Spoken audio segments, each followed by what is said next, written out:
Well, good morning. Oh, let's put the webcam at the right place here. Oh, no, like that. That's better. Oh, forgot one spot. That's why the green screen isn't working correctly, but it will all be fine within a few minutes. Good morning, Mr. Aroma 1997. Let's make sure all the buttons are placed correctly. It looks like it is. Yes, it is. So here we go. Last time, let's see, I just uploaded day 15, but I didn't have the time to really check it myself anymore. I think we have pretty much upgraded this ship the way I want it to be. So let's look at the outfitting department. I'm doing good, Mr. Rome. How are you? Well, weapons are all okay. I might change my weapons loadout to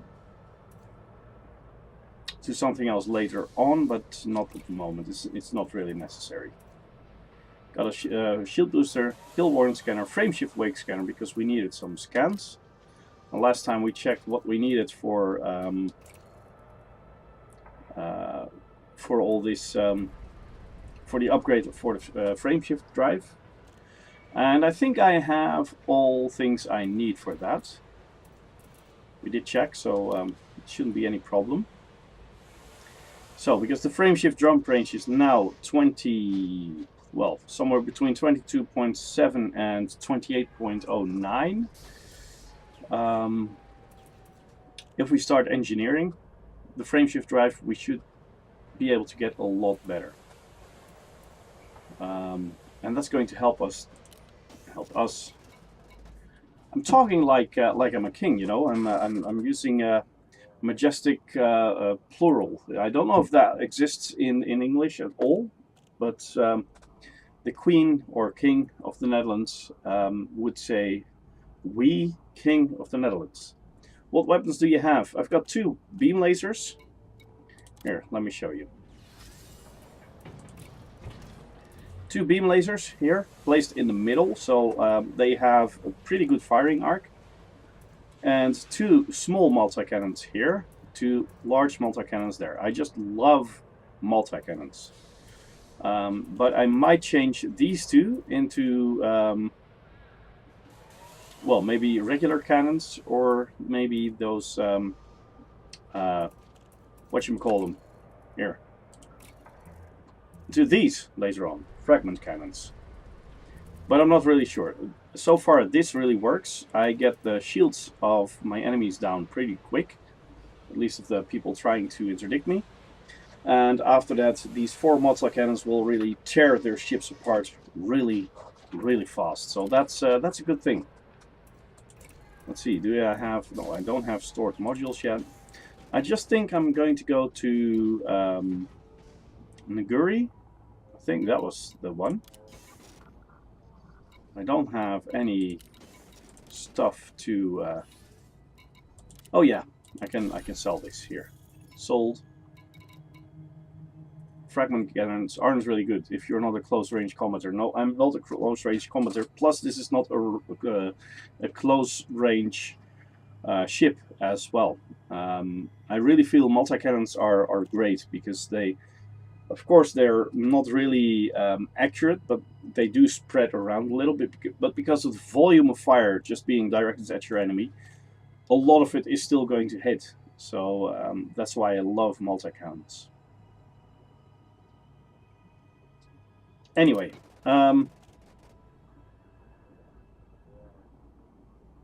let's see. I'll just get this this checklist here again. Inara, Galaxy Blueprint, frameshift drive, increased range. That's what we're going to aim for today. So let's see. We do have materials here. What do we need for grade 1? Atypical disrupted wake echoes. So that's a scan data. We need 3 of those to get to fully upgrade grade 1. We've got 24, so that's more than enough. Then we need another 3 for grade 2. Well, we've got 24 again, so that would be enough. Chemical processors is the next one we need for grade 2. We've got 15 of those, so that should be okay. We only need 3. But we do need 3 for the other grade number 3. So, but we'll still have 9 left in the materials bay, so that's going to be okay. Oh, and we needed phosphorus. Let's see. 6. Let's see. I need 3 again, so 6 would be enough. And next to that, I also need strange wake solutions. Strange wake solutions, we've got 7. That should be enough as well. Then for grade 4, we need chemical distillery. We've got 6. Good. That should be enough. Eccentric hyperspace trajectories. Sounds really interesting. Well, we've got 12. Okay, that should do it. And manganese. Let's see. Got 6 of those. That should do it. And then grade 5, chemical manipulators. Let's see. Chemical manipulators got 6, so we can really try out a little there. Arsenic. We don't have arsenic. Okay, so we're going to go to set out to find that. And next to that, we need data mined wake exceptions. Got 9. Okay, so arsenic. Let's see. We don't have any arsenic. We had chemical manipulator 6. So if I get 6 arsenic as well, I'll be able to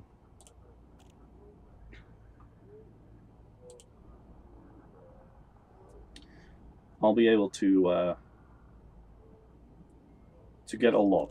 Well, let's see. System map. Maybe there's going to be some arsenic in this system.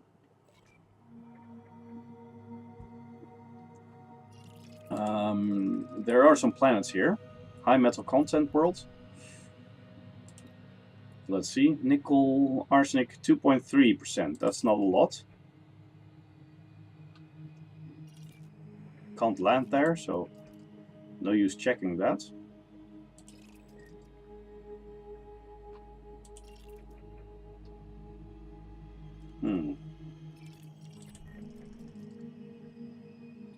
Arsenic 2.5. The other one was 2.3, so it is better. It's about 10% better, but still not a lot.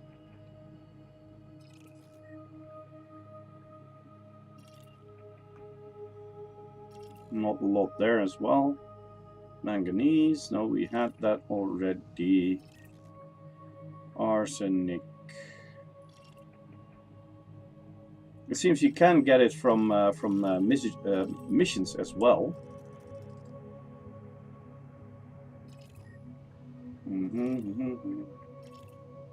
Can't land there. Arsenic 1.6%. No, that's not going to work.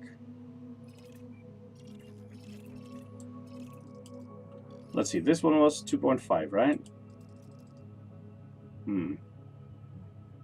Let's select this for now. Look at the mission board. Maybe there's some missions granting me arsenic. If I have 2 missions giving me 4 each, that should do the trick, right? Materials. Crystal shards. Nah.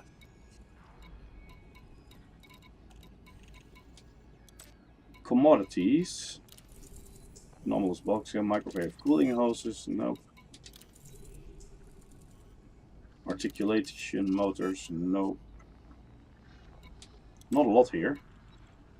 Materials. 1. Crystal shards. Nope. Crystal shards. No. Conductive polymers. No.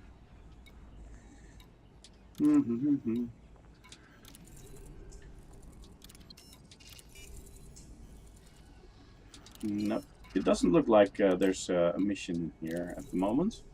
Platinum. Preseo, well, that stuff.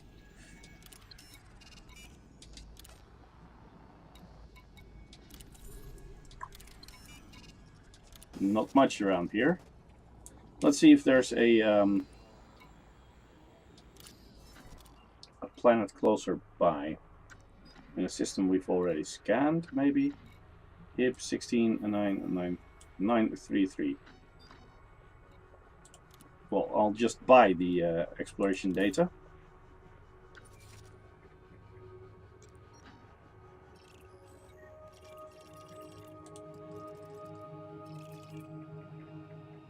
High metal content world. Why doesn't it show me the contents? Probably because it's not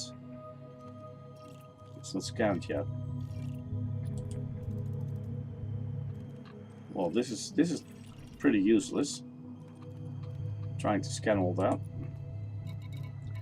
I'll just go to the planet I just selected. It might take me some time to get it, but every time you find it, it spawns. I think if you have one fragment, it counts as 4 in your cargo. So if I just find 2, that should be enough.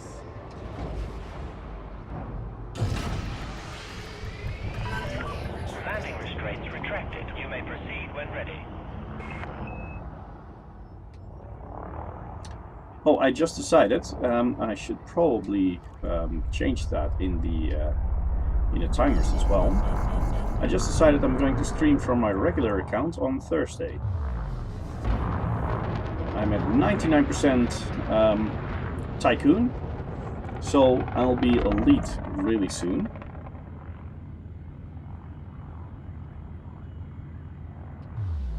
I thought, you know what?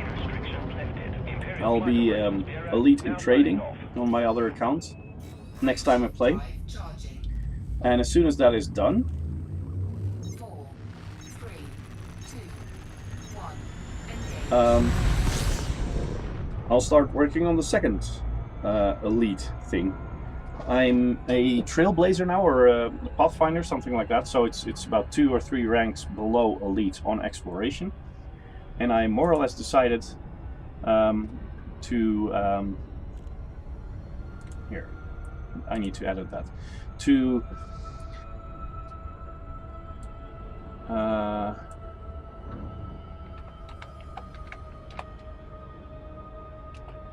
do exploration rank next. So I'm thinking about getting an Anaconda, fitting that one out for exploration, because it can carry a lot. I want to bring a fighter, and I want to bring an SRV hangar, a good fuel scoop, and stuff like that. I'm probably going to get an Anaconda for exploration.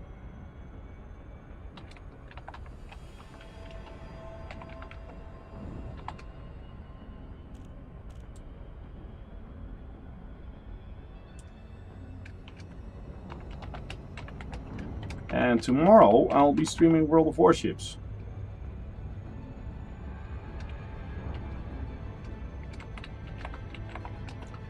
Grinding my tier 9 Soviet destroyers.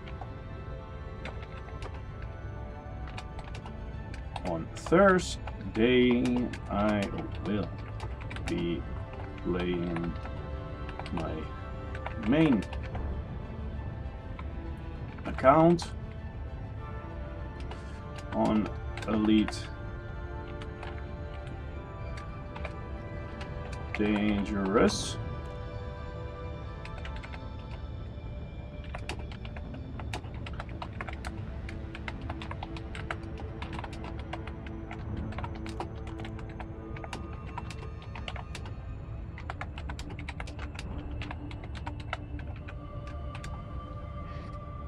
Okay, now let's make that true.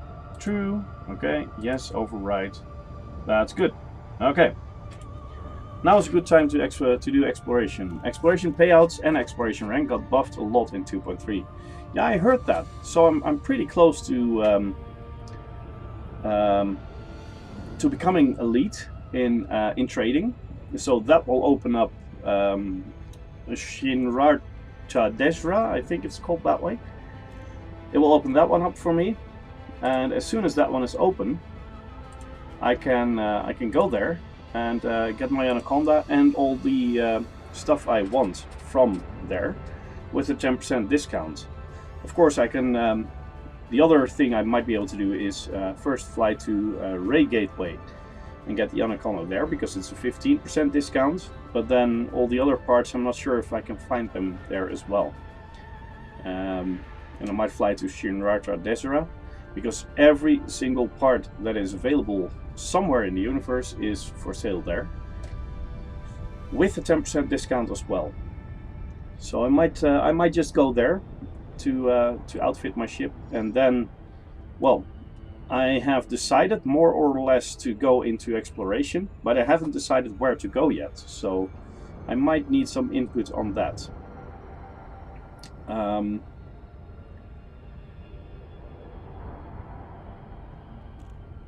Some time ago, I've tried to visit some of the Formidine Rift bases. I flew out there in my ASP Explorer, 8,000 light years.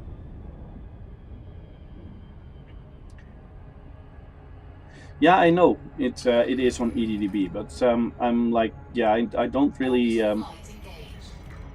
feel like spending hours to fly from station to station. Plus, I really want to visit Shinratra Desera, and I get a 10% discount there as well. So it's only a 5% difference. So I'm going to go to Ray Gateway to purchase my Anaconda because it's a 15% discount there, and I can get a lot of the stuff I need from that station. And the stuff I can't get from that station, I'll just make sure I get from Founder's World. Well, Founder Station, basically.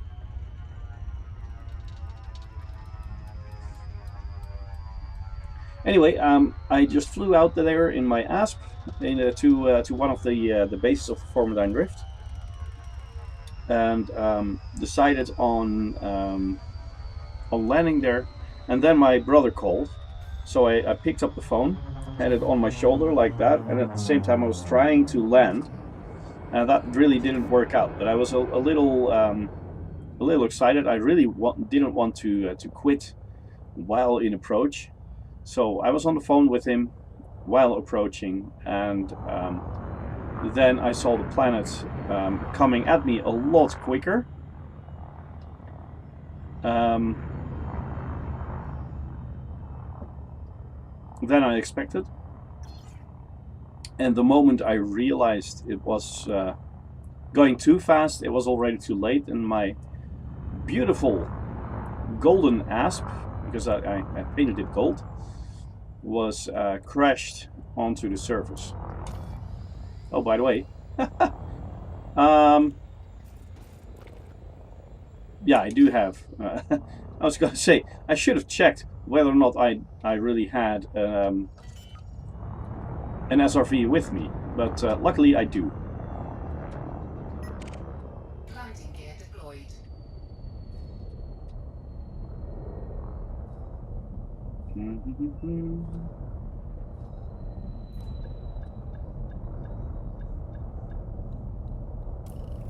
Yep, alignment. Okay, good. But now it says unsuitable terrain. How is that possible? Here, this looks like a flat surface. Sort of.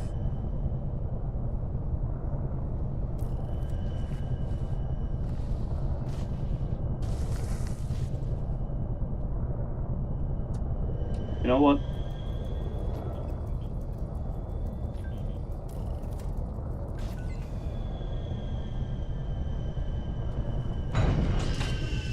That's a little strange.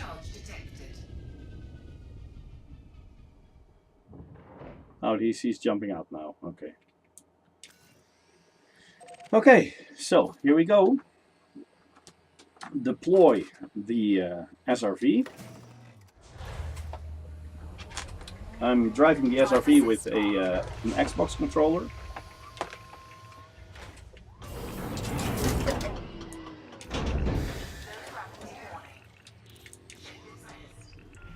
Dismissing the ship.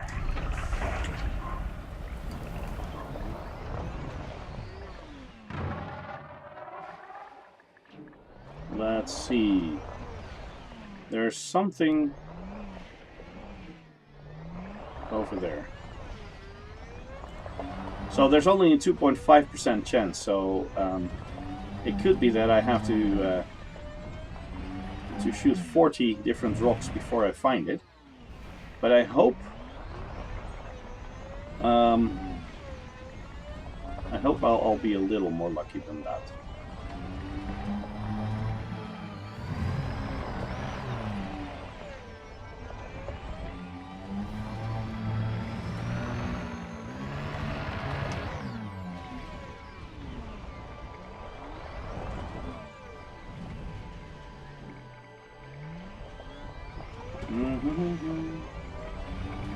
Looks like it's over here, sort of.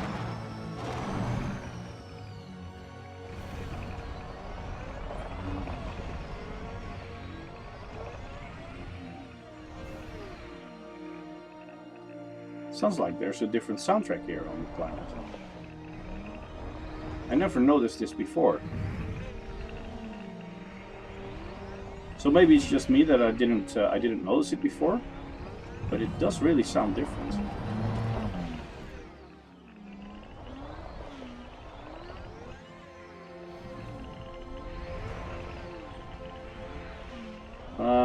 Let's see, the 5% difference is also for the rebuy cost, which is the main reason I went for it back then.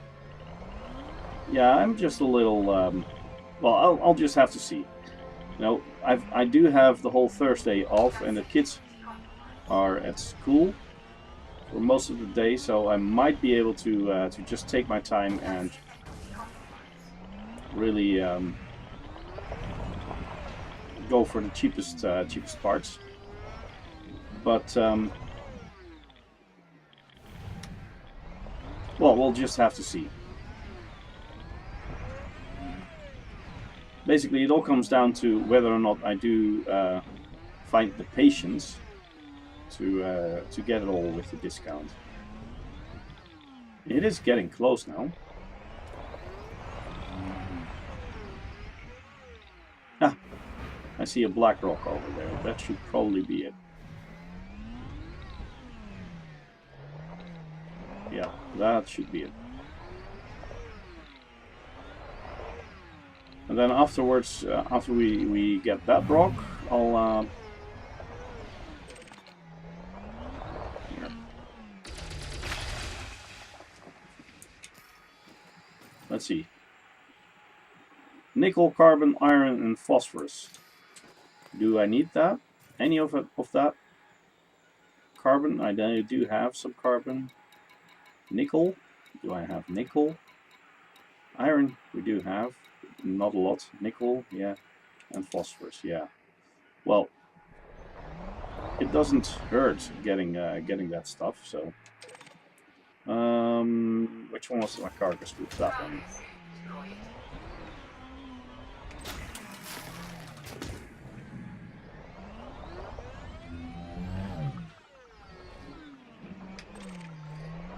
Nickel.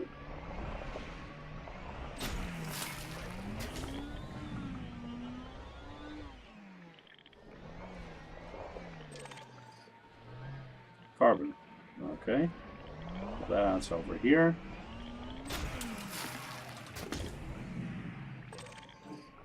And another carbon. And the last one, phosphorus. I think the other blip is that way, yes. It's not too far as well.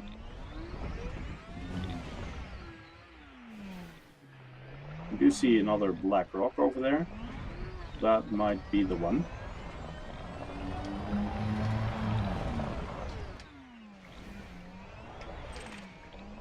Yes, that's the one.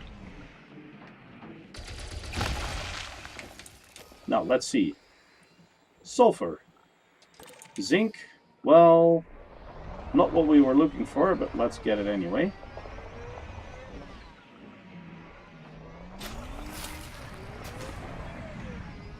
It's like, yeah, I don't really need this, but then again, you know, the moment I do need it might come sooner than I expect. And then I would really feel stupid just having this stuff close by and not picking it up because I didn't really need it in that moment.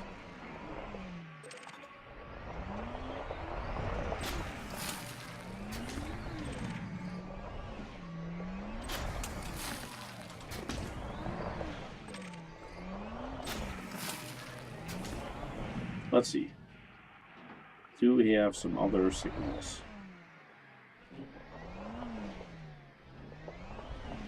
Just turning around slowly.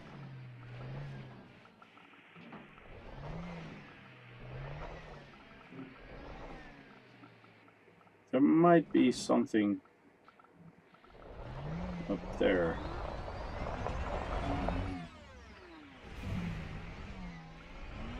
But I have to warn you, I'm not really good at reading these scanners data yet.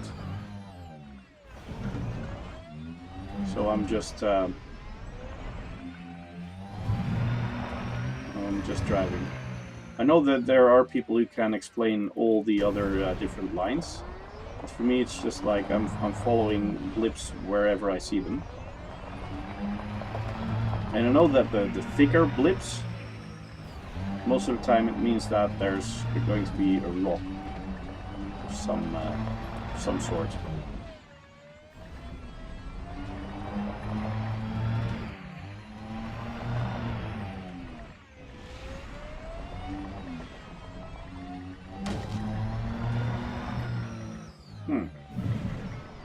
Looks like there's going to be a rock over there. Then again, the biggest blip is to the right a little. Just going that way. Let's see what happens.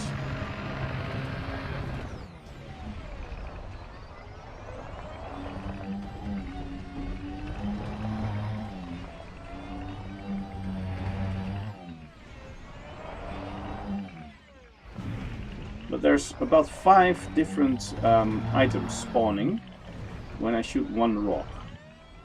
So with the 2.5% chance of finding arsenic, that should mean 8 rocks spawns 40 different stuff, 40 different things. So there should be some arsenic in 8 rocks, right? That would mean that in total I would have to maybe get up to 16 rocks to get 6 arsenic.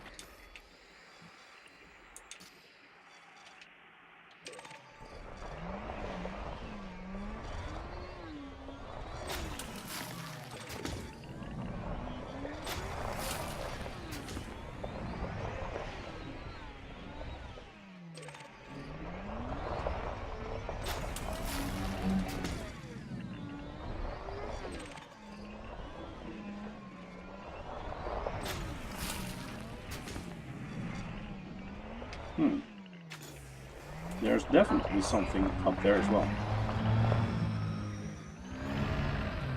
So let's see if we can find that.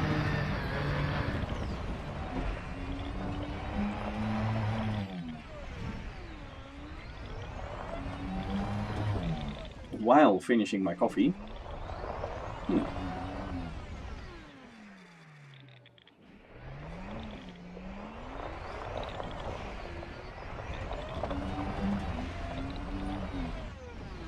Two blips. One straight ahead. And I do see another black rock over there.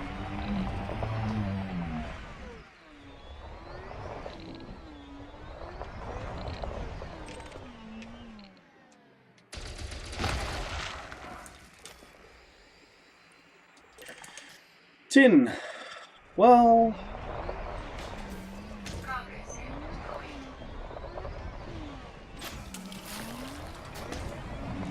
we didn't have that one yet.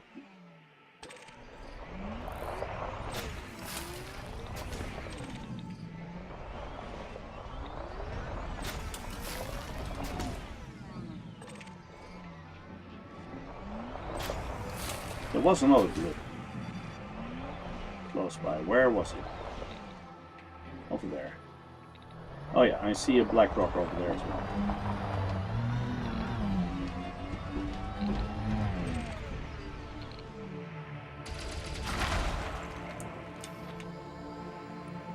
Manganese. Well, thank you, but we don't really need that.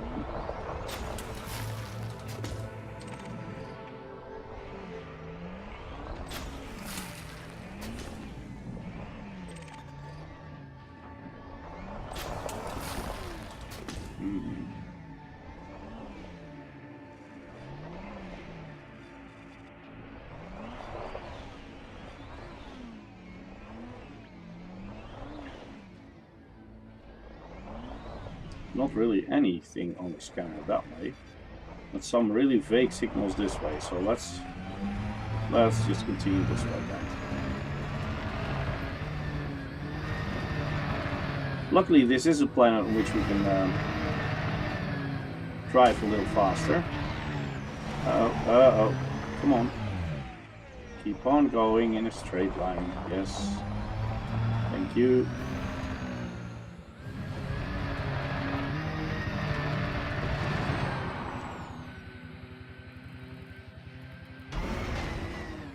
Uh-oh. That might not be healthy for the SRV, nor for its driver. But I do see some blips on the radar. Let's see. I think this is the clearest one. Let's go this way.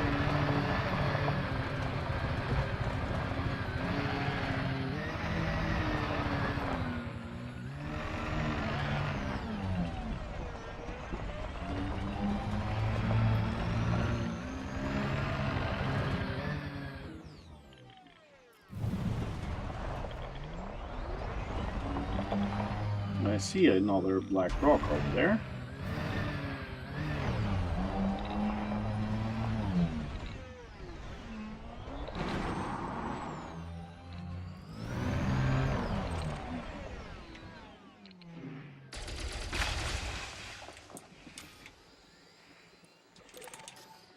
Well, no arsenic yet.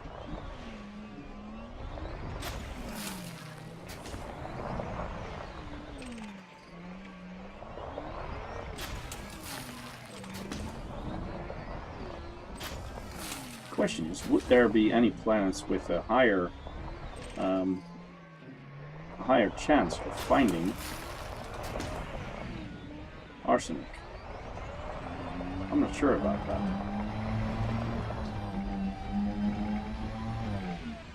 Come on, drive straight, you SRV.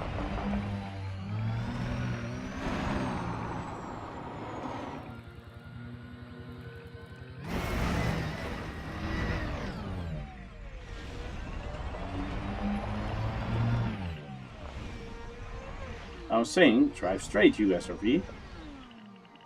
Yes. Better. Okay.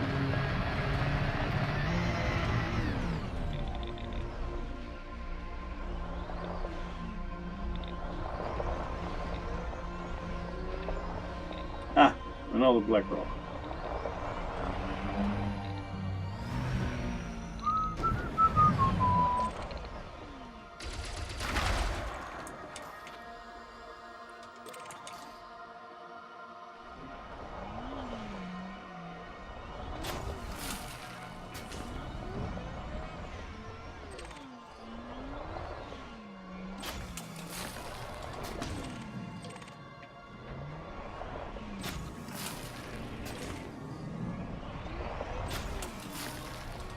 I'll just try a few more minutes, because I might want to see if I can find a planet that's got a higher chance of arsenic finds, because this is going to take ages.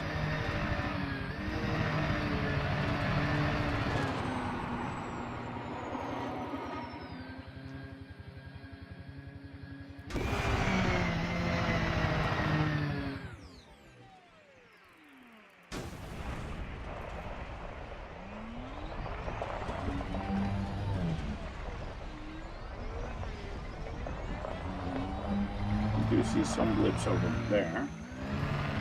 And some dark drops as well. But that might just be the shadow. Titan Fox, welcome.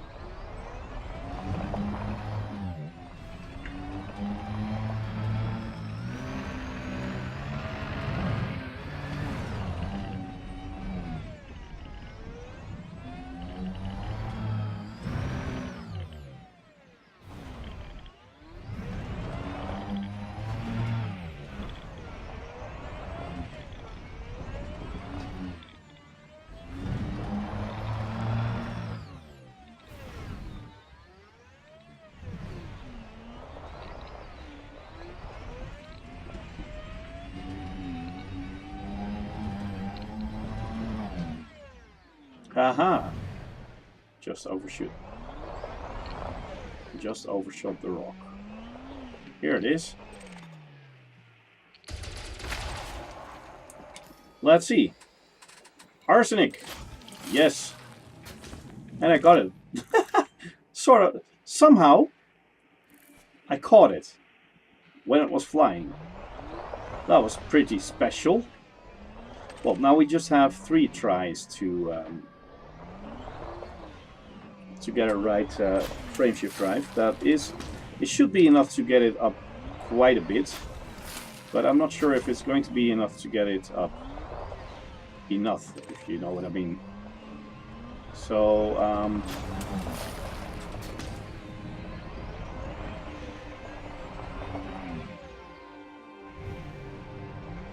you know what, I'm going to try for a few more minutes to find some more arsenic.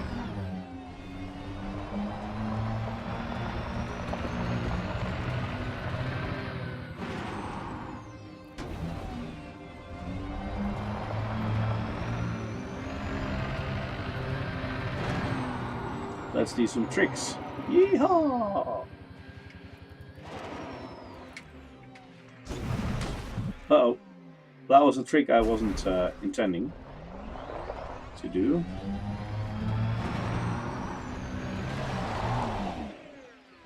Neither was this one. I don't see any blips. Oh, wait a second.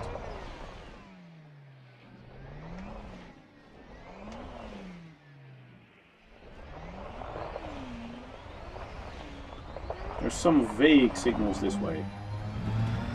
I think this is where it just came from, but if there is signals that way and there's nothing the other way, let's go that way, of course.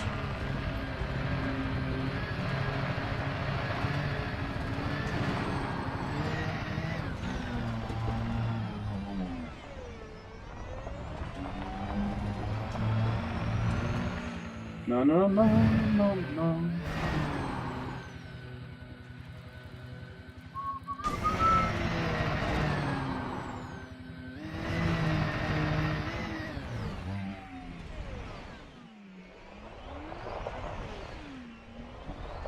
Well, there are some more distinct signals coming now.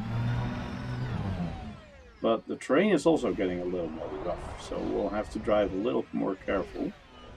Otherwise we might just explode the SRV. And while it's not a big problem, I wouldn't want it to happen.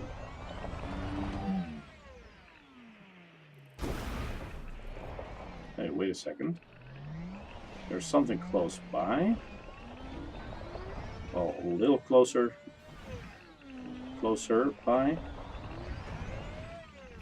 And there's something to the right that's a little further away. So let's go here first.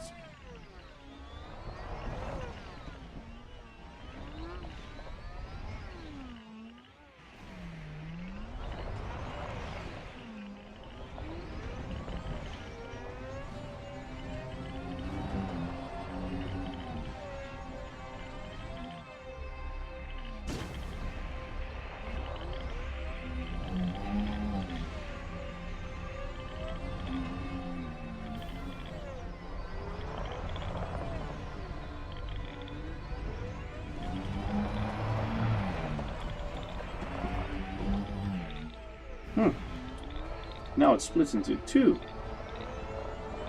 This one's closest. Yeah, I see it.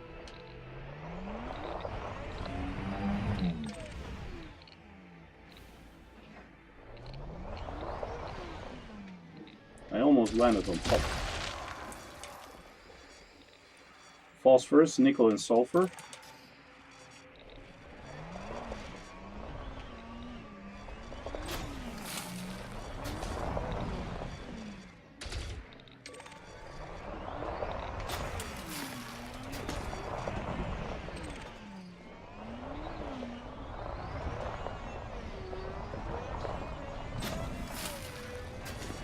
Let's see.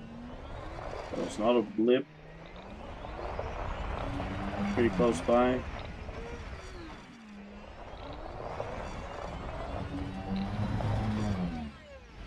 Yep, there it is.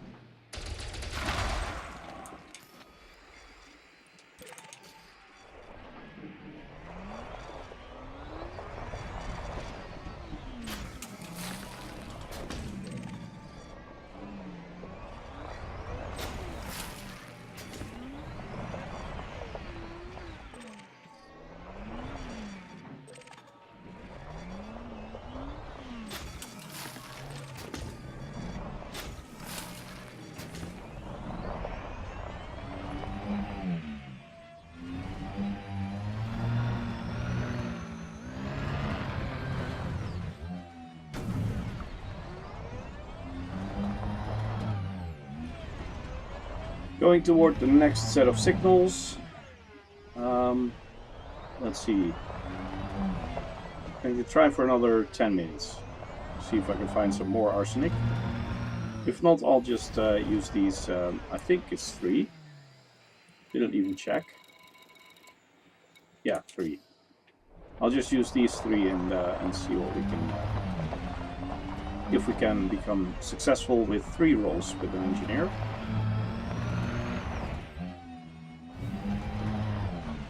You know, we're looking at... come on. Keep on driving in a straight line. I know it's hard, but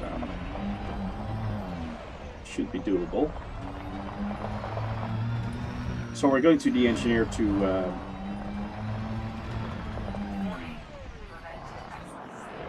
What?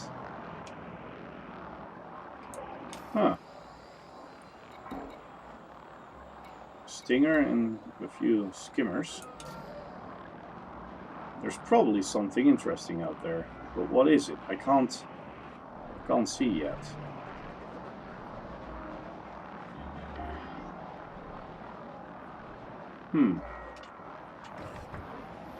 Am I going to try to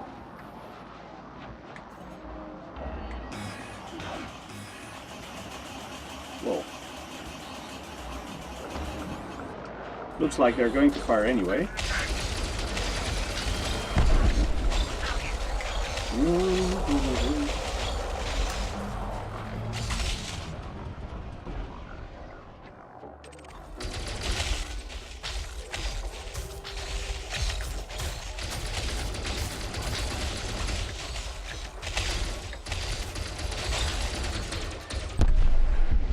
That's number 2.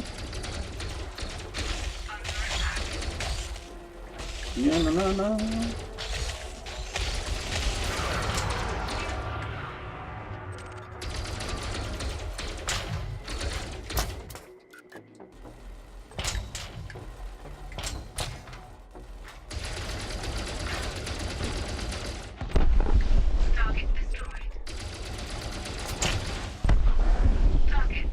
Well, that was easy enough. Now let's get the shields back.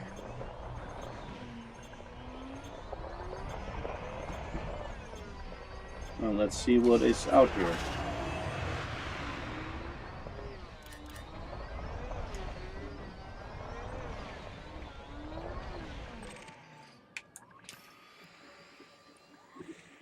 Well, some, what's this? I've never seen that before. Let's first recall the ship, because we are going to need the cargo space of the ship to to transfer this this cargo.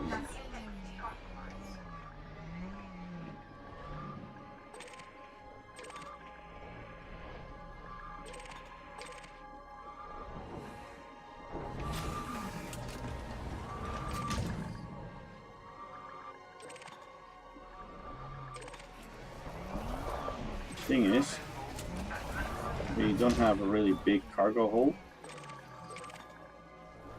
Okay, chemical manipulators, we can still get that one. For the rest, we'll have to wait until the until my asp arrives. There it is.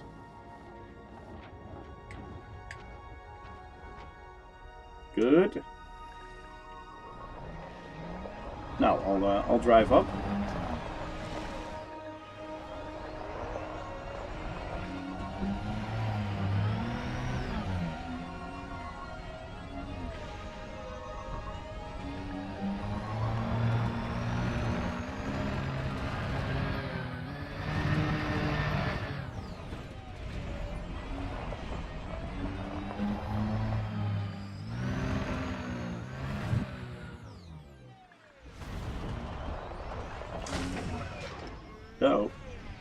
Oh, that might be the cargo scoop that's still retracted. Here. We're still deployed, actually. Come on, yes, like that. That should be okay. Transfer cargo. Yes, yes. Confirm. Now, out there to get the next bit of cargo. It was over there, right?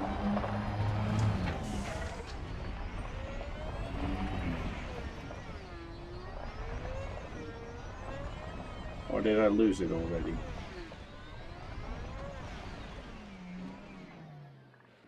I think I see it over there.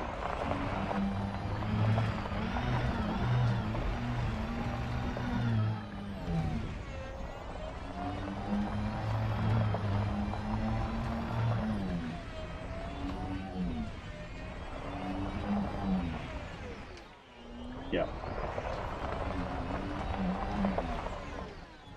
Problem is the my asp didn't really land close by.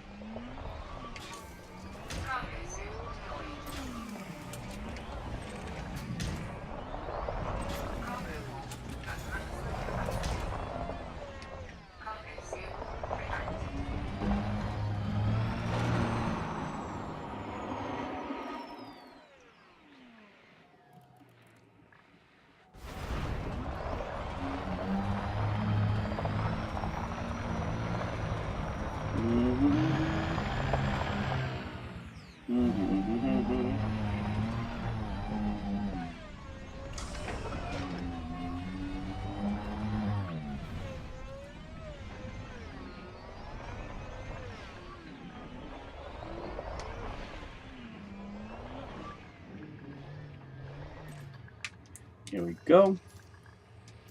Transfer that and that.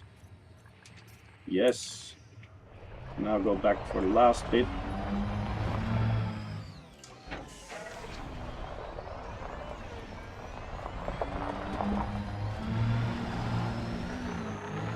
Come on.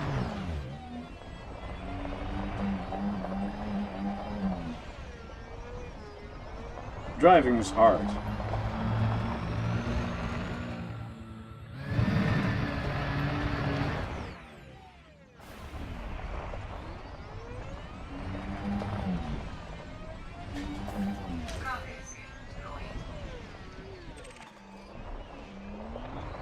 Resonating separators.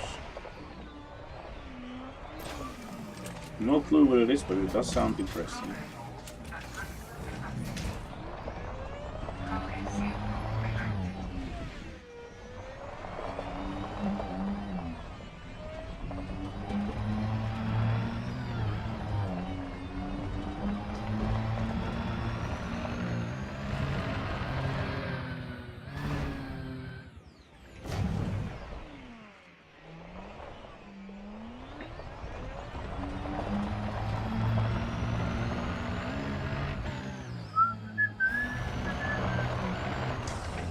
Okay, here we go.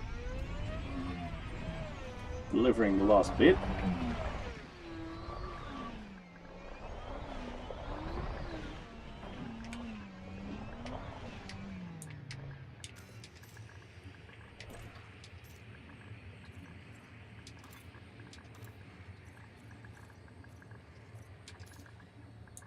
Confirm.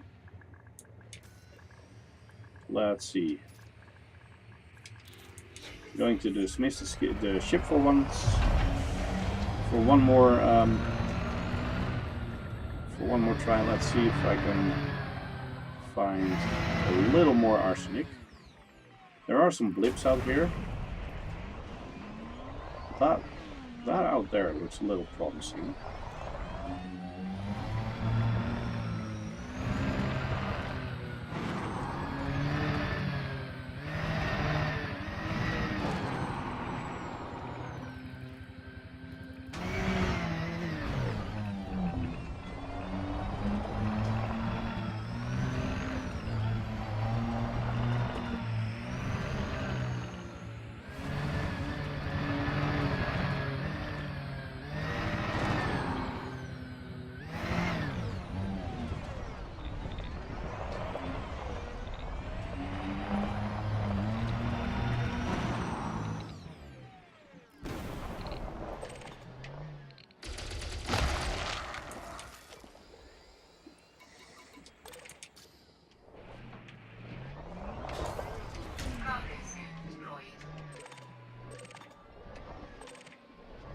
There's one piece a little closer.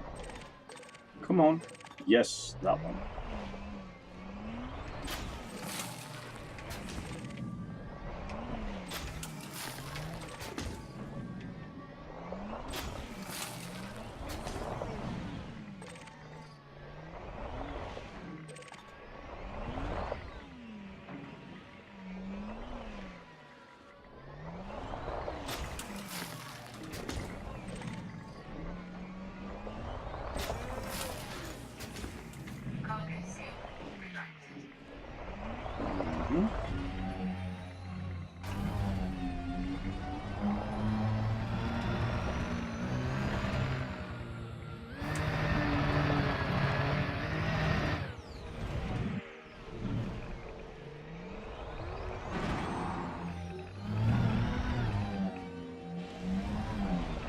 I just want 6 arsenic, and as soon as I have that, then I'll say it's fine.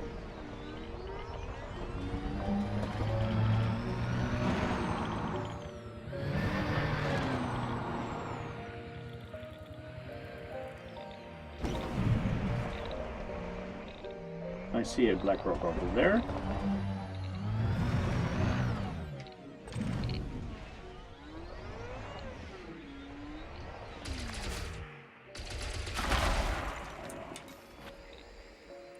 Niobium. That sounds interesting.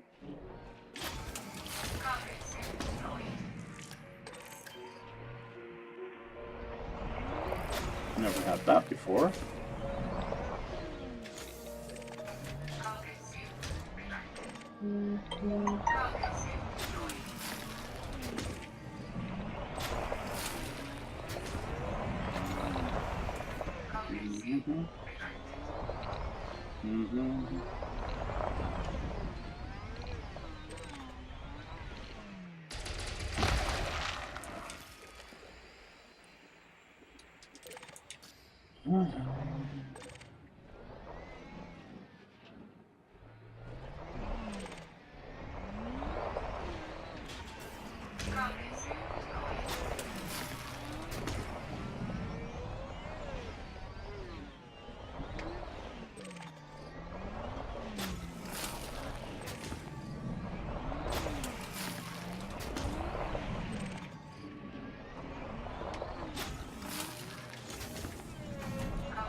Let's go there.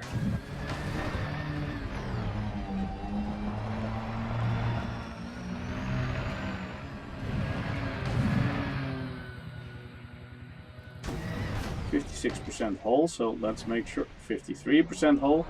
So let's make sure we don't damage the SRV too much, because it might break down.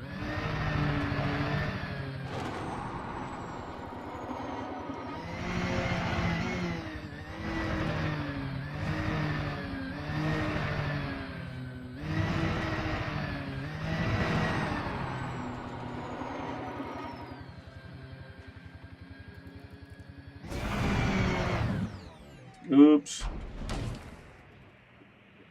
33%. 32.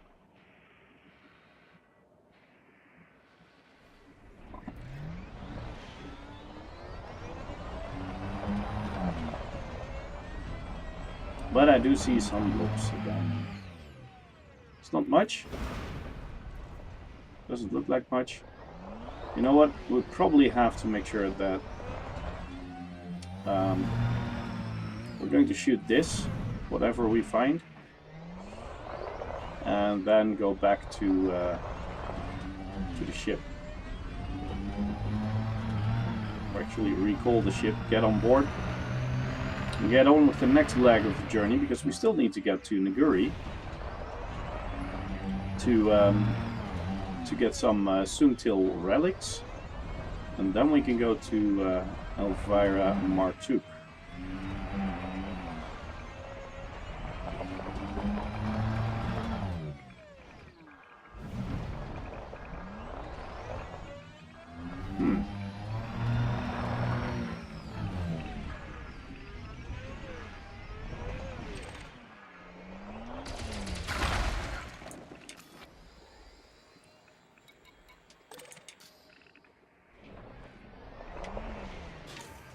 Tin. Did I have some tin before?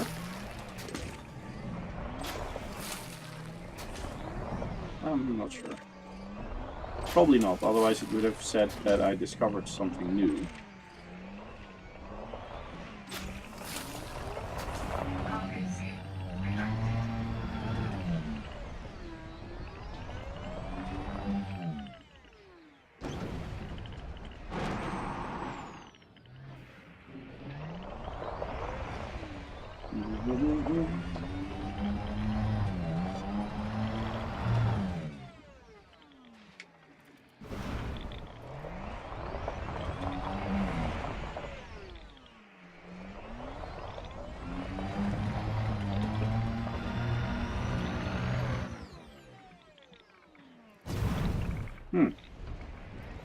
That looked like... Why didn't that show up? No problem, it's here now.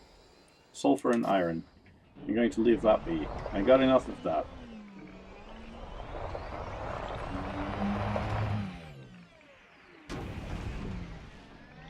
There's another one here.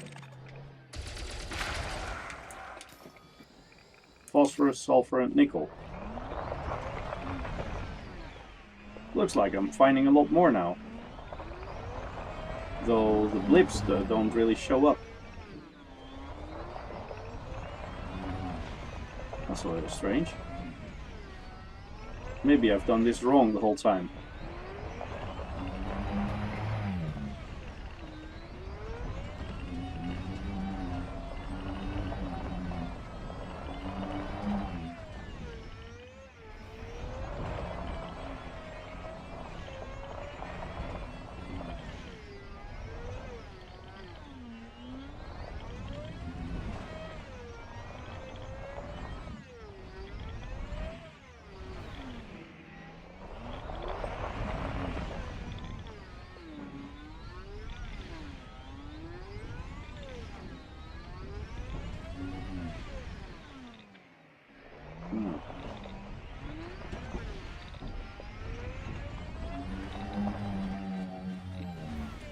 Pretty close.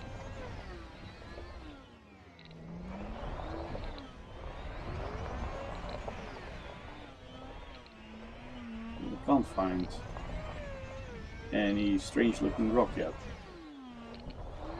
Though something. Oh, it's just down here.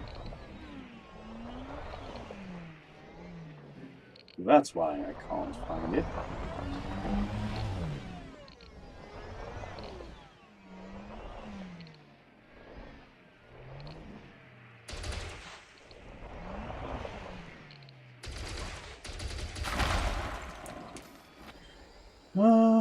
Carbon, phosphorus, and sulfur.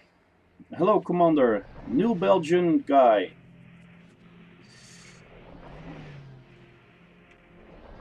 Welcome.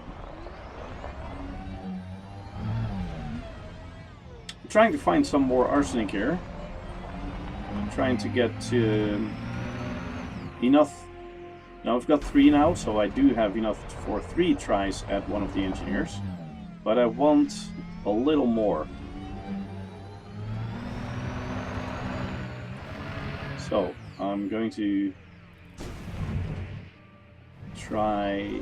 Well, there's some blips up here. And as Strazon or as Razon, welcome to the stream as well.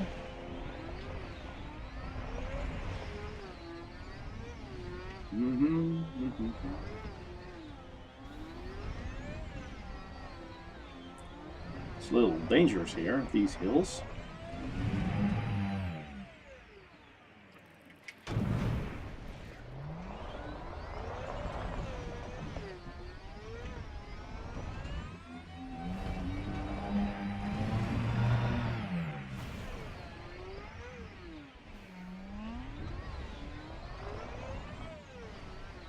Okay, there are some blips here. Just going to drive until I find 1 or 2 more rocks, and then I think it's going to be okay. If I don't find any more arsenic, then so be it. I'll just try with the 3 I have.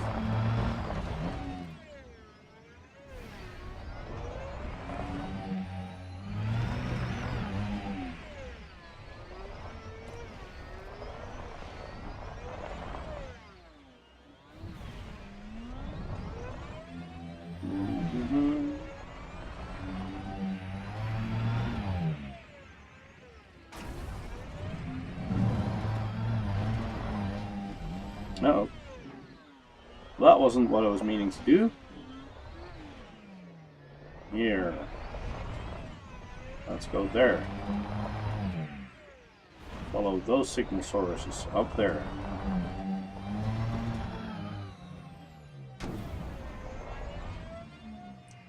%30 hole left. Yeah, I don't really have much time anymore, because my SRV will be broken soon. The grind is real, yes it is.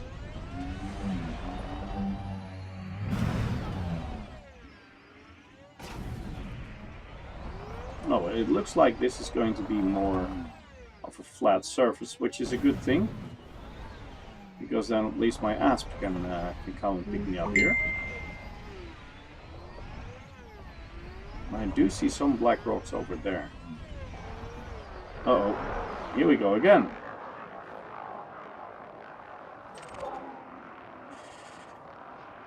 Shall I? Yes, why not? That's one. Let's put more power into the weapons, otherwise we'll be dead before you know it.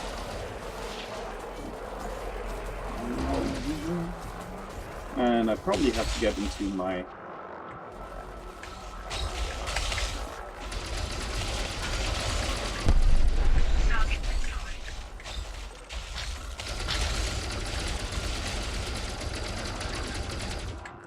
No, no, no, no. Come on, come on, come on. Yes. Now, let's see what is available here. Since there are some... Well, this is a really nice find. See this? I wonder how long this is going to take. Yes. It's actually floating. It's a levitating piece of metal. Never seen anything like it.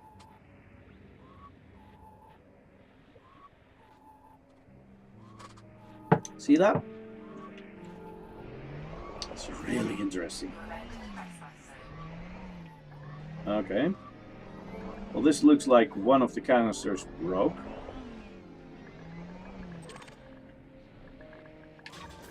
beryllium.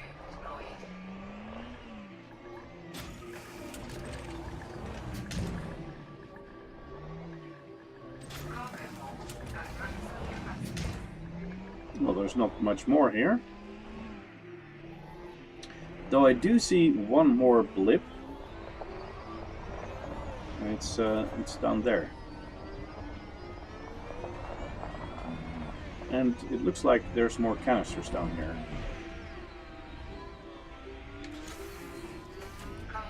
See? Or are they broken? No, there are some canisters here. Let's see. Skimmer components, beryllium, and jadeite. We'll first have to recall the ship. Because my cargo hold is already full. Well, you know what? I'm just going to put this in the cargo hold, then I'm going to get these 3 containers. And as soon as that is all done, I'm going to fly out of here.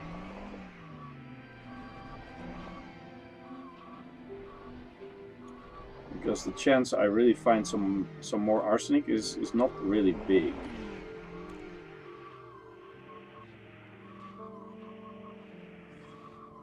Though it does look like down here there's a black blip as well. That might actually be another rock. Never know. We'll never know until we try. You can repair your SRV by docking with the ship and then deploying the SRV again. Yeah, but hey, there's another container here. What's that? I know my cargo base. Indium.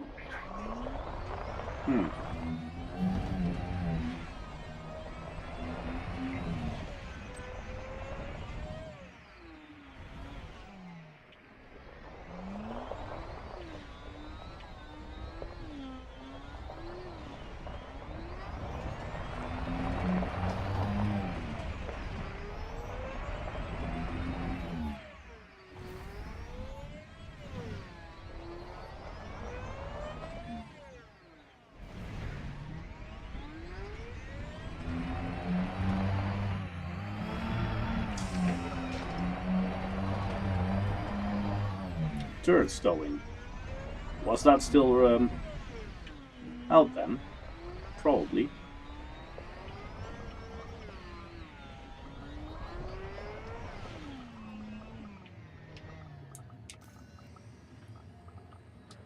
You better start doing this because you're going to engineer your assault ship? Yes, assault ship, that was what you said. Yeah, well, if you're planning on engineering, this is part of it. Making sure you actually get the right materials. Let's see, let's follow the tracks back.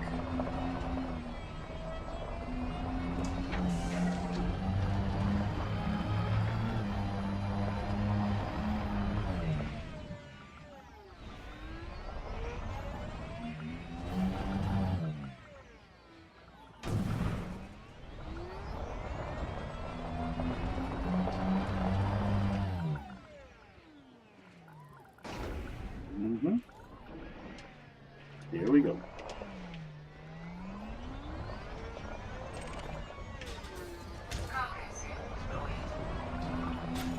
That's one. Does it also refuel? It didn't used to, but I think it does now.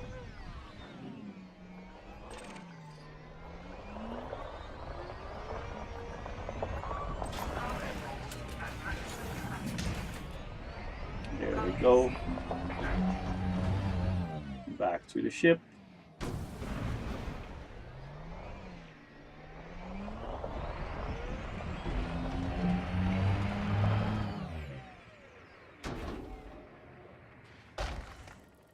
Uh-oh. Well, that was just a nice tumble. Nothing too serious.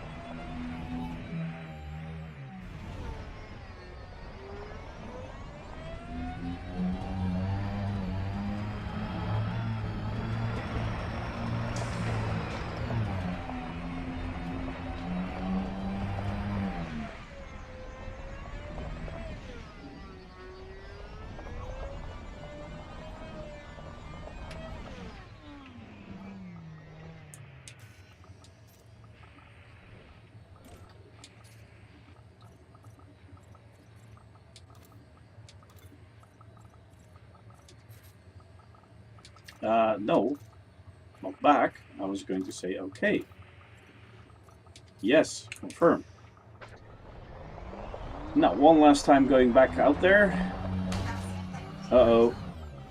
Sure. Why not?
No, I wasn't planning on doing that. I was planning on doing that. Wrong finger, right button.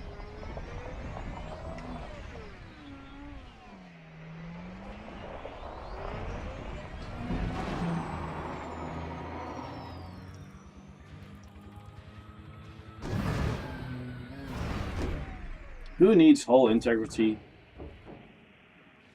I mean, 1% is enough to survive, right? Yeah, but we should drive the right way. That's probably best.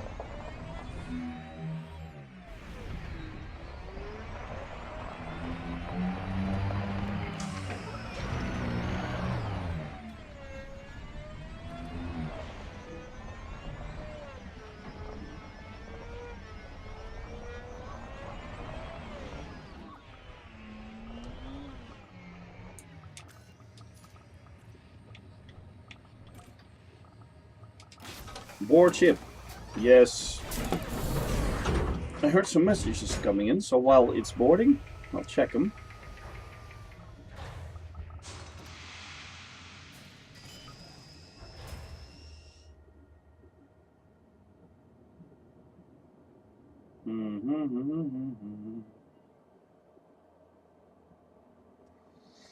Okay.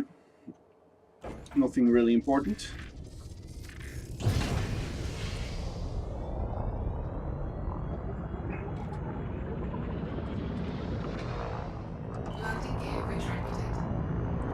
Retracting the landing gear.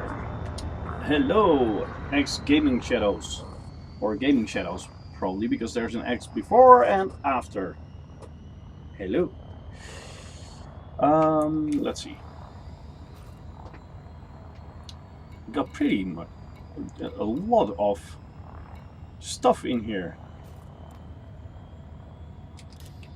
It's going good, thanks. I need to go to Nguri now, but I'm probably not going to make that without a cargo scoop, and I don't have a fuel scoop, and I don't have a fuel scoop at the moment. So I just found that out. That's not really a good plan, right? So should probably go back to Hia orbital here, and then go to Nguri. After I well, first try to sell all the data and stuff I have there. It's getting warm in here, by the way. It's probably my PC that's pretty warm.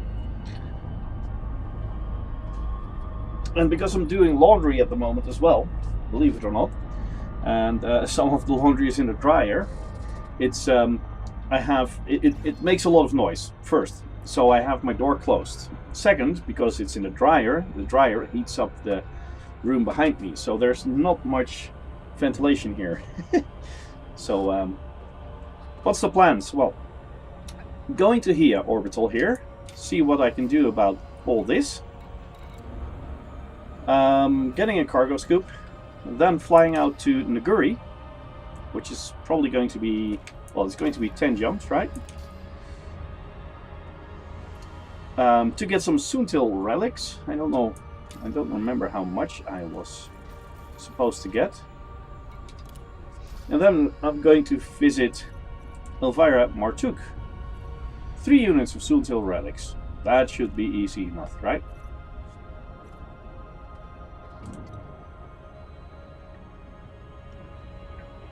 $100,000 credits worth of bounty vouchers. That shouldn't be too hard as well. But not going to top the blaster yet. Andreas Forkbeard, welcome. So that's about the plan, and beyond that, I don't really have any plans yet. I was planning on doing some not Soltis, but the other place, the Imperial slave running routes.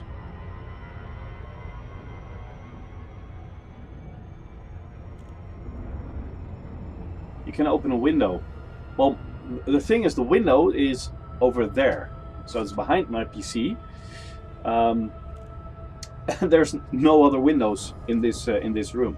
If I open that, it will mess with the lighting, big time. So not going to do that as well. But thanks for thinking along. I do have an airco unit here, but it makes a lot of noise. Plus, it has to be cleaned. It was my father-in-law's, and it has been in their home for years, and it has to be cleaned first. It's actually not working correctly now because it first has to be cleaned, and it's probably because why it's making such a huge amount of noise as well. But I haven't gotten around to it.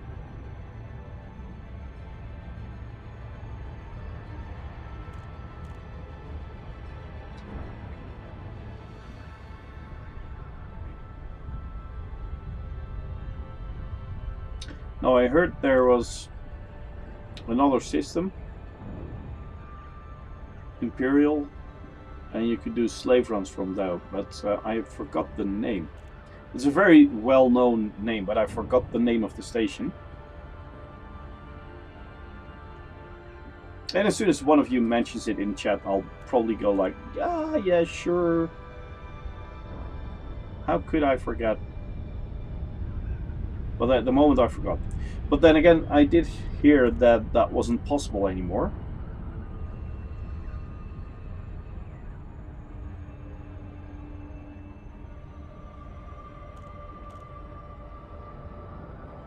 So it's not possible to go there anymore and do those runs to earn loads of credits.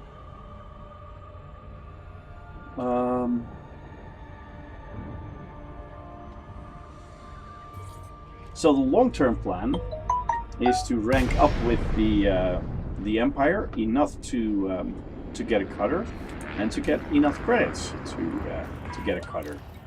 But that really is a long-term plan, since oh, I totally forgot I have an auto-docking. Since as you can clearly see here, I'm a knight, operating shining armor, a white t-shirt at the moment. And let's see, looking at the wiki, Empire, nope, not this one, Empire,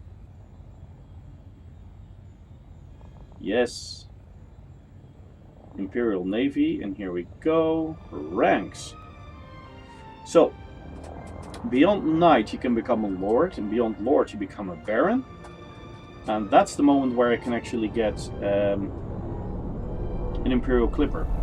And I know Quince is miles away, but I think it was episode 12, so about 3 days of playing Go, I visited Quince to do some runs out there.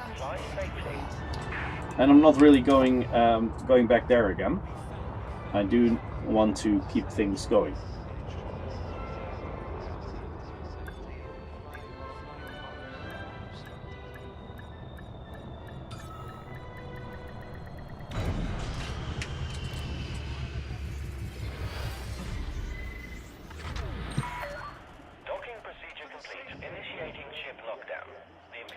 Let's see, contacts.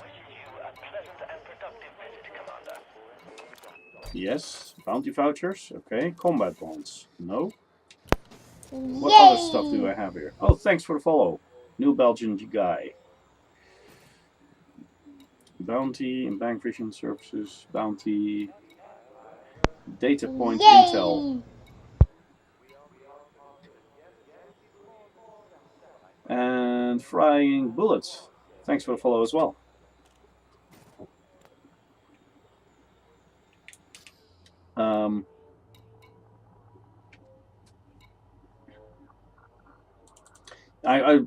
I'm really bothered. I should know what it was called here. Google. Yes. Going to Google. Elite.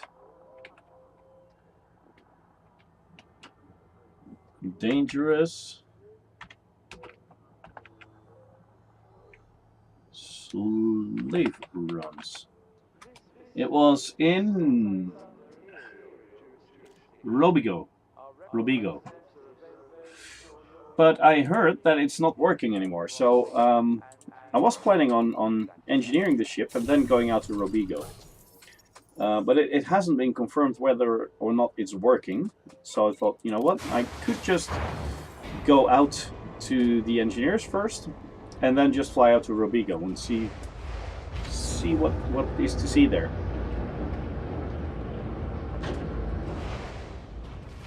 So I've got 3 long-term goals, or one.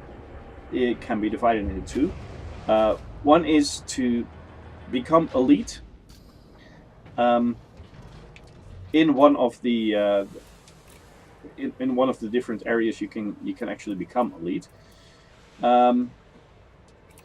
So that's sort of a long-term goal. And then I have another long-term goal, which is to oh, this is going to cost too much. I'll probably get the 5C. It's going to take a little longer to scoop, but at least I'll be able to to repurchase the ship once something goes wrong. Anyway, I was saying, the other long-term goal is to get a cutter, and that of course means that I need to get the credits to get it and the rank to get it. Well, the rank, I'm at rank 5 at the moment. For a cutter you need to be rank 11. I have it on my main account though, and I really love it. But it, the way I have set it up on my main account, it's not really an expensive setup, but it does cost me over 450 million credits. So that's a pretty big amount of credits. Let's see, here we go. My goal is to own a Federal Corvette. Yes, mine is to own both a Federal Corvette and a cutter, and own an Anaconda as well. I'm actually going to work on acquiring an Anaconda next Thursday on my streaming then. So I have a cutter on that account. I'm also going to get a Anaconda on that account, and I'm probably, because I'm going to be elite on that account really soon in trading. I'm at 99% Tycoon, and then my next goal is to become elite in exploration and earn a lot of credits doing that as well. Just visiting some really nice sites while earning loads of credits, and that way become elite in exploration, and basically use the credits that I earn from exploring for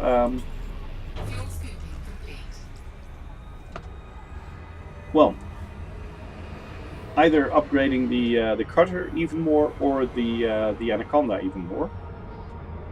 And then I still need to gain 2 ranks, because I'm a lieutenant commander within the Federal Navy at the moment. So I need to become a post. What was it? Or am I post captain at the moment? I know I have to get 2 more ranks. Let's see. Federation. You like the Corvette the most? Yeah, I can imagine. I've tried it in the beta server and I really liked the Corvette.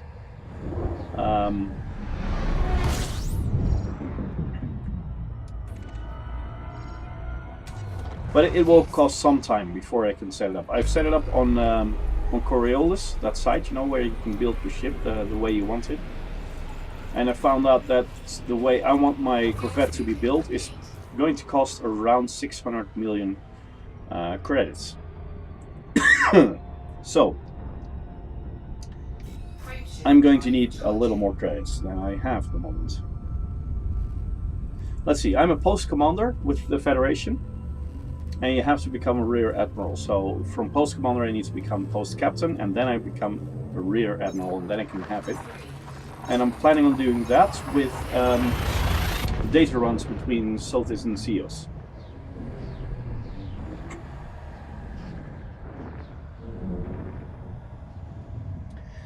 Never flown a Type 9, but I probably never will, since the cutter has more cargo space than a Type 9. Exactly.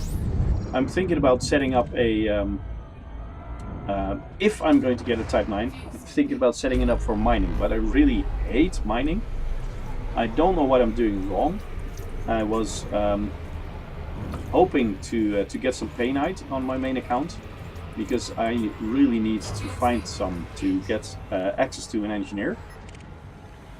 But I had some problems with that.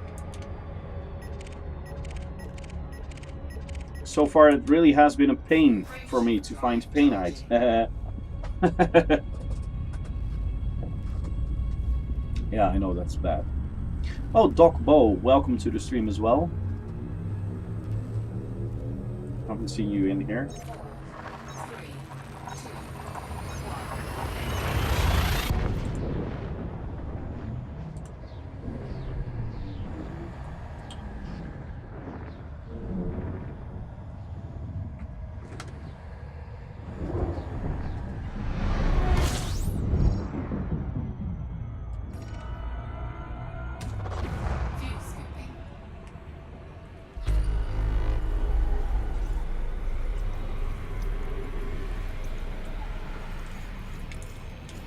How many more jumps? 6. So after this one we'll be halfway. Okay. There we go. Of course I can upgrade the jump range of this ship even more by simply getting another power plant than B rated and other thrusters than B rated, but that will probably be one of the next goals in or short-term goals in this account. Getting the credits to first upgrade the thrusters to A rated and then the power plant to A rated. So the ship will be slightly lighter. And it will be better maneuverable. That's why I'm going for thrusters first, which will give me a better fighting chance against some of the adversaries we're up against.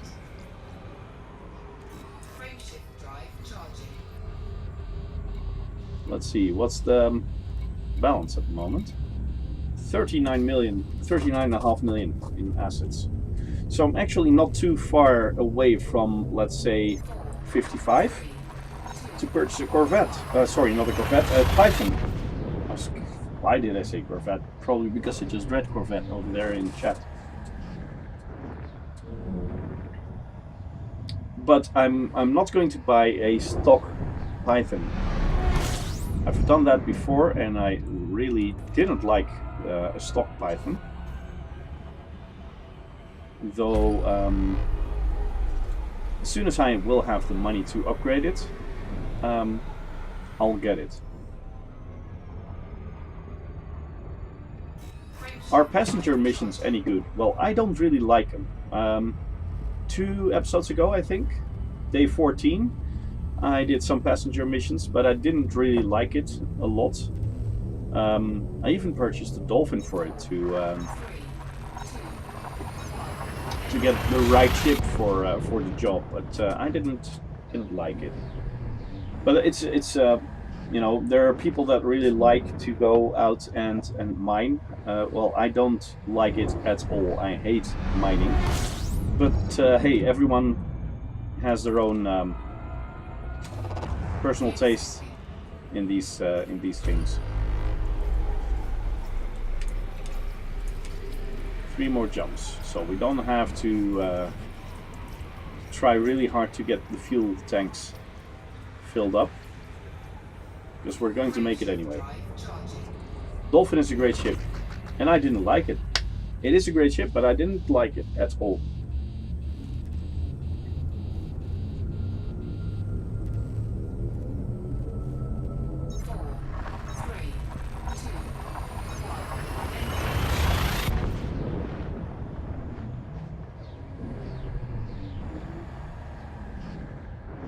Thinking about getting a dolphin for the current trading community goal, so I can use the small landing pads.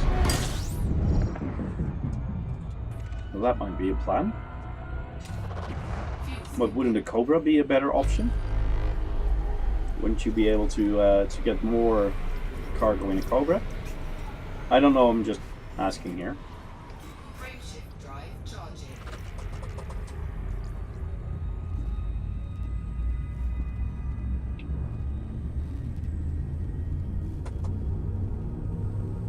Sorry.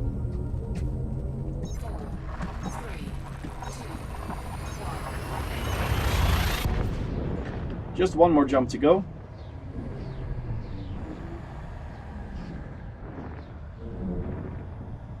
Oh, the Dolphin is the largest small ship cargo-wise. Okay.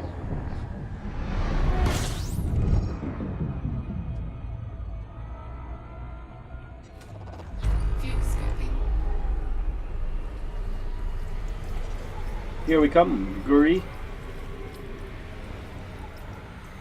Or Naguri-I, or whatever. That system over there. We need to get Soontil relics. We can purchase them here, and then I'm going to go to the engineer.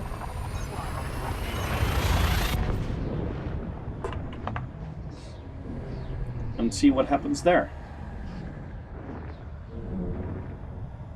The only larger small ship is the Cobra 4, which I can't buy because I bought the game too late. Yeah, I do have it on my other account, or you know, I do have the possibility to purchase it on my other account. But I never really found a role that another ship can't do better than the Cobra Mark 4. It's like, you know, a lot of the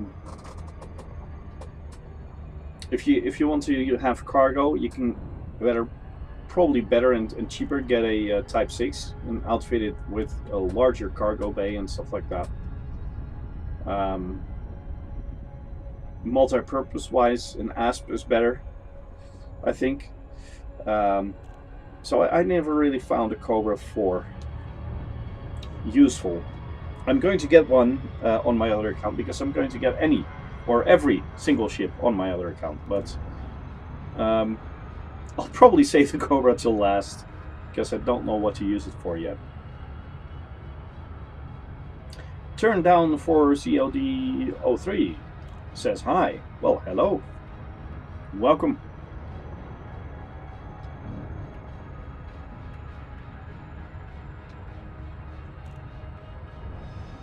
Just a pre-warning, I'm going to land here, and then I'm going to have a few minutes bathroom break.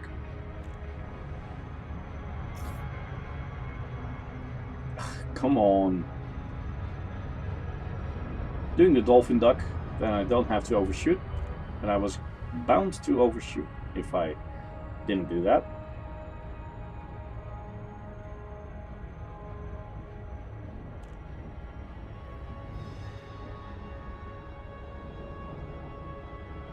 Cheranovsky City.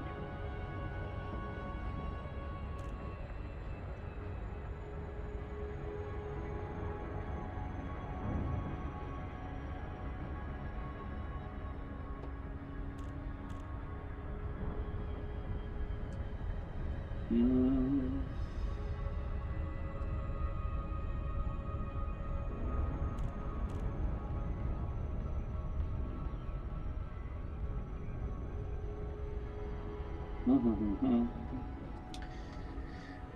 Well,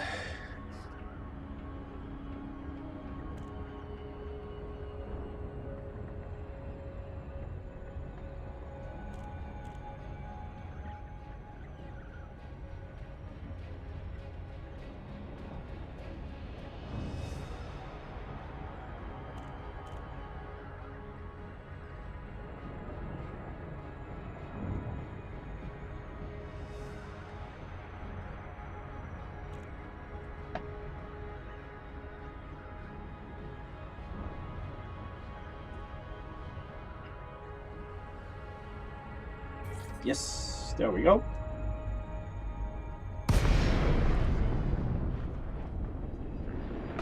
Openings on the top. Lakon, Bravo, Whiskey, Alpha.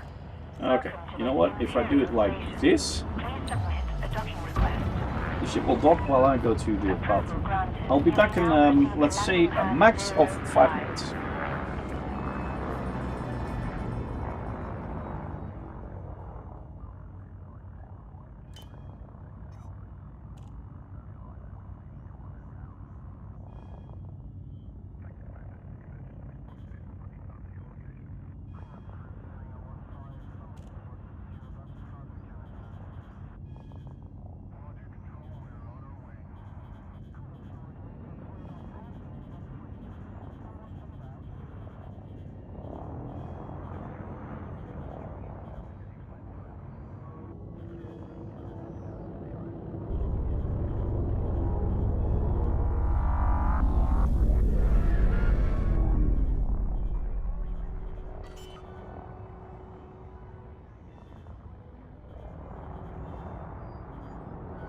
Landing gear deployed.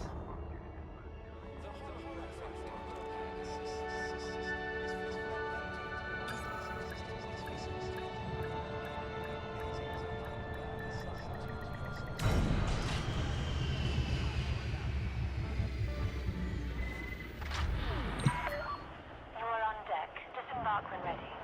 The Imperial Flight Operations Bureau hopes you enjoy your stay.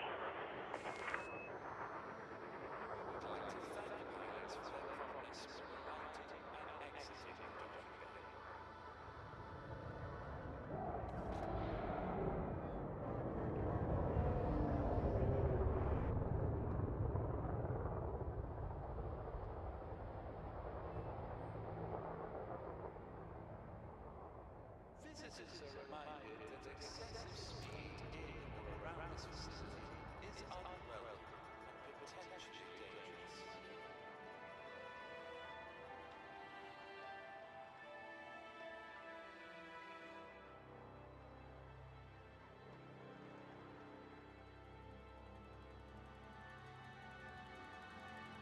Welcome to Imperial Solid Territory. We look forward to serving your interests and thank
Well, there we go again.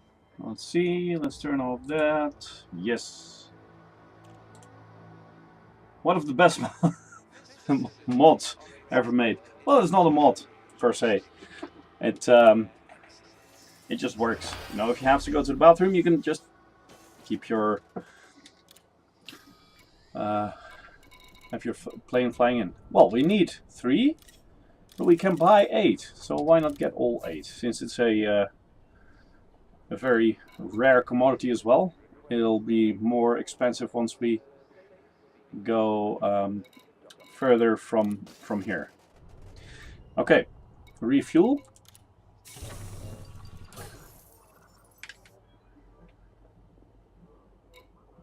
There's an Empire party here, so if I sell my cartography data here, it's not really a lot, but still, it will help me with the Imperial ranking. So here we go, engineers.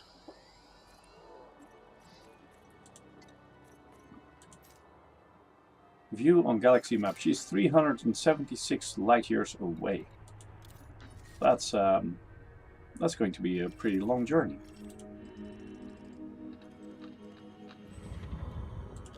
Long side base. Plot routes.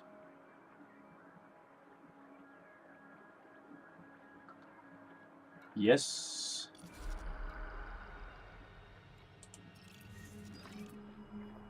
Here we go. You're going to pass Ton and a lot of other stations on the way that we've visited before. Okay, so here we go. How many jumps is it going to be? 16. Well, it's just a little further than the last one.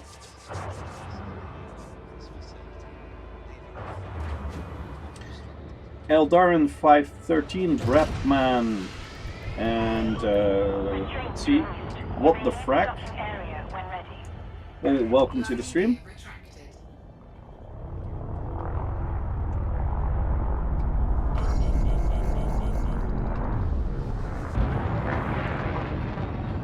Here we go. 16 jumps to go.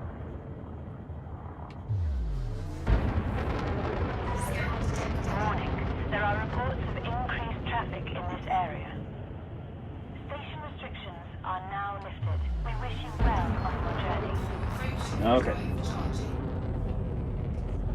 Here we go. 07, what the frack? Hello. Yeah, that. Let's see. Is my webcam configured the right way, or otherwise it looks like I had it mirrored some time ago because it made it more logic with my second screen being over there. Though if I'm looking at myself, I'm pointing over there. Well, this is a non-scoopable star.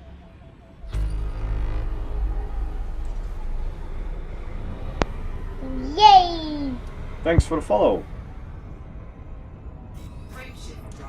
So that makes 247 followers, I think. No, one of them left. 246. I'm thinking about doing something special around 250, but I'm not sure what I'm going to do yet.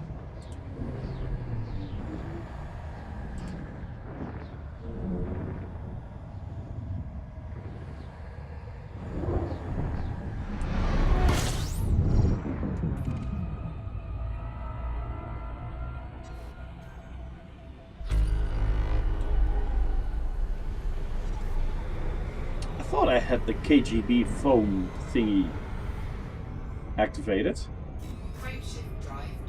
Ah, Class T, a brown star. Well, we do have some time, you know.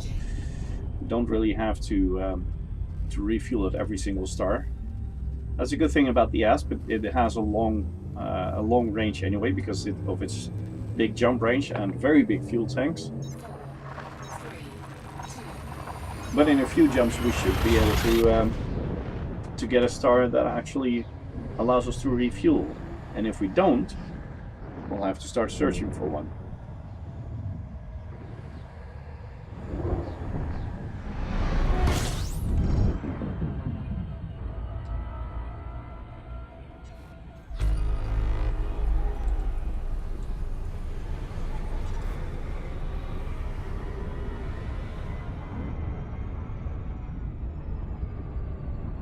Frameshift drive charging. Class L. A brown dwarf star. That's not good.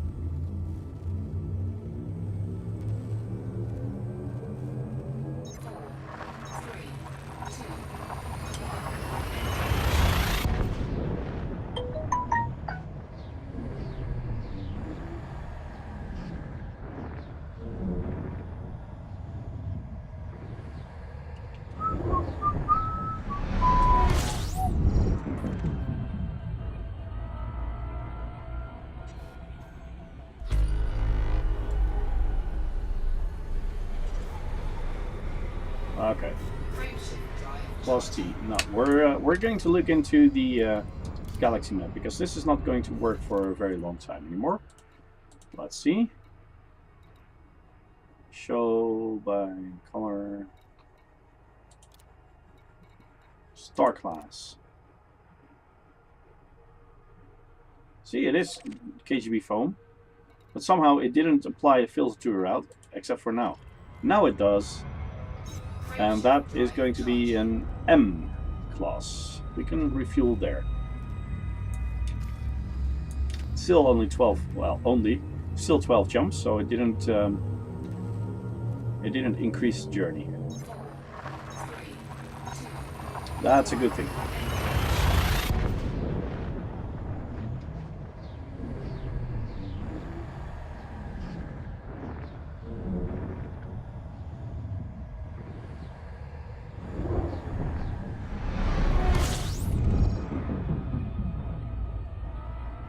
Now we're going to have to refuel quite a bit here.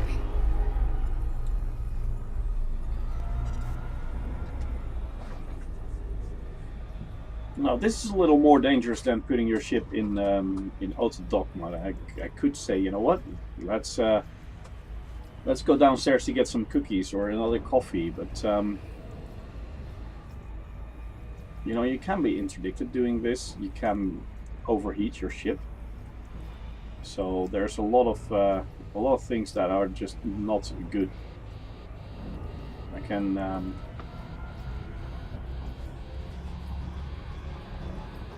make sure your ship actually ends in a fireball,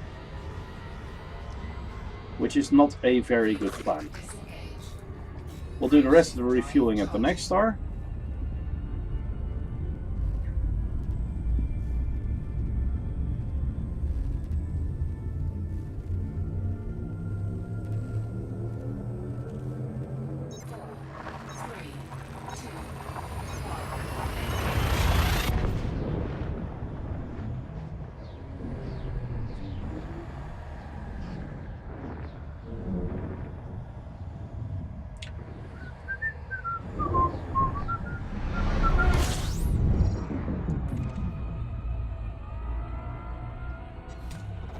Fuel scooping. 41 objects in total. That's nice. This should be a pretty big system then, with a lot of rings. Nice. Oh, of course. I do have a permit for that in my other account.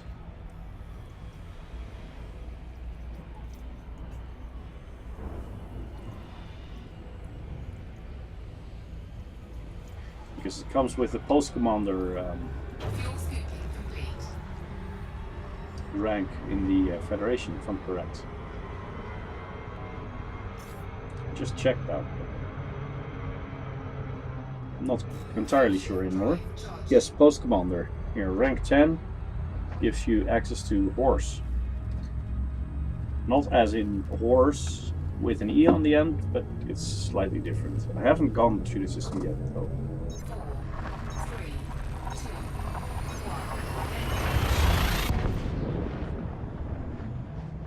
1. I didn't see that. New Belgian guy says the Dolphin is the new workhorse of the small landing pad. Well, if it's larger in cargo space than the Cobra, I can imagine. But then again, if you want a real multi-purpose ship, I think the Cobra still beats the Dolphin, because the Dolphin has 1 or 2 hardpoints, small, and of course the Cobra has better hardpoints, so or more and better, both. Frameshift drive charging. 9 more jumps to go. So after this jump, I'll be halfway. Hooray! 4, 3, 2, 1. The Dolphin is not a multi-purpose ship. No, but you know, it's a passenger trader. I know. I just don't like to focus on one role all of the time. And I really like the cutter, but I could have been elite a lot sooner if I had set it up solely as a trader. But my cutter is set up as a trader with quite good shields and a fighter bay and some other stuff that you don't really need in a trader. But I just felt like, you know, it would be fun that once I'm being interdicted, and that happens a lot in the trading routes I'm doing, I can actually just say, okay, I'm going to get out of Super Cruise, launch a fighter, and fight my way out, instead of trying to outrun or to outmaneuver the attackers. So I'm really fond of multi-purpose ships, and that's probably why I didn't like the Dolphin, because it's not a multi-purpose ship. So we're halfway. Fuel scooping.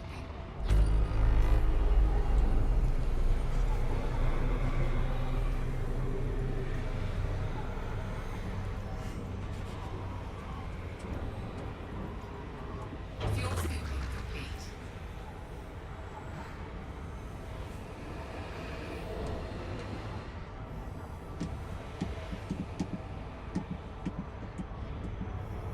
Frameshift drive charging.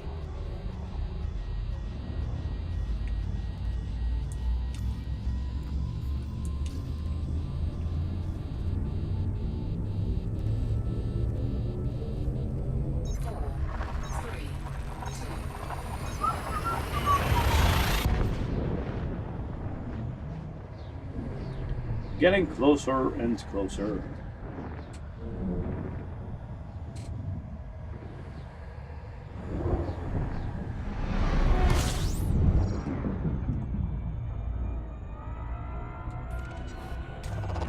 Fuel scooping.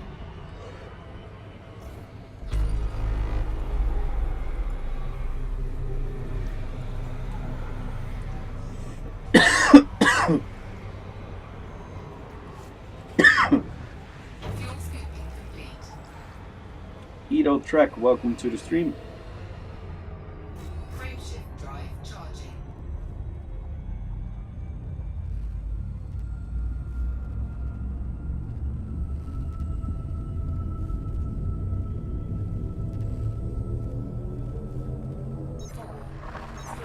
I'm being all emotional, getting closer to the engineers. You know.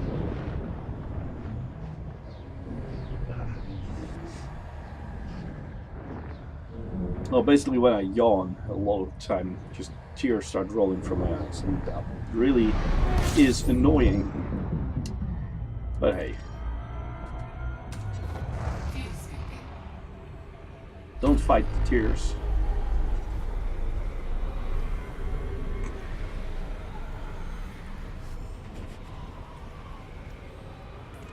Fuel scooping complete. Frameshift drive charging.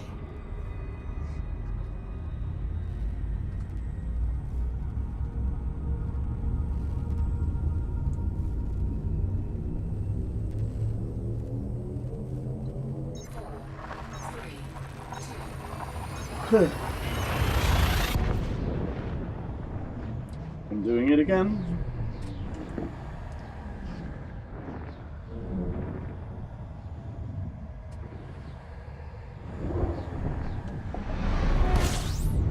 Yeah, I'm doing late shifts again. So this week Fuel scooping.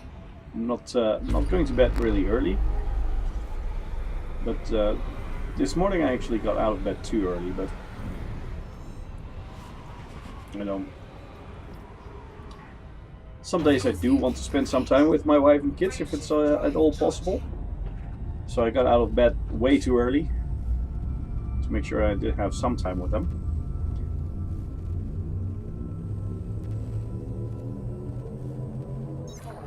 And now I'm yawning because of it.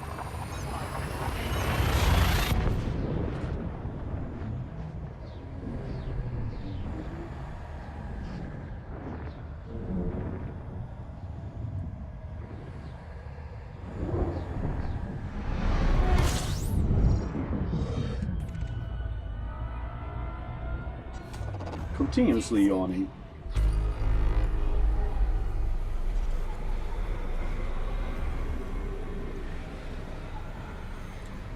Should be about 2 jumps now, I guess. 3 jumps. Ah, well. Complete. 1 more. That's still okay. Charging.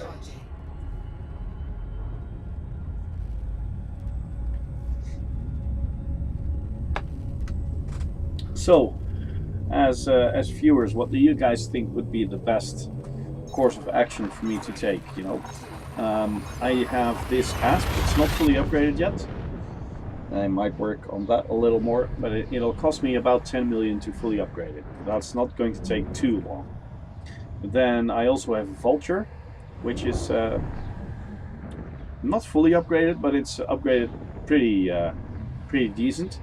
And I've got an Imperial Eagle, which I just got because I'm using that as a scanner plane. You know, for the engineers, you need some scan data as well. And I'm using the Imperial Eagle to just dart around my home station to scan all the different wakes. And that way I actually got all the data I need to now visit the engineer. But what shall I do? I could sell all 3 of them and get 1 ship in return. Which might, for instance, be the Cobra. Sorry, not the Cobra, the Python later on. Another type of snake, you know. Or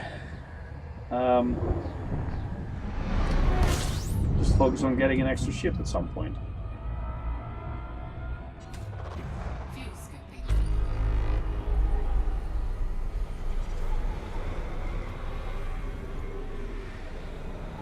Fuel scooping complete. Frameshift drive. My ultimate goal being a cutter, I could try to gain rank pretty fast and some credits as well, and get a clipper. Use that as a multi-purpose, or a very big multi-purpose ship, and also for trading, to make sure I actually earn enough credits to afford a cutter, both in rank and credits at some point. But then again, a Python will do that job a lot better.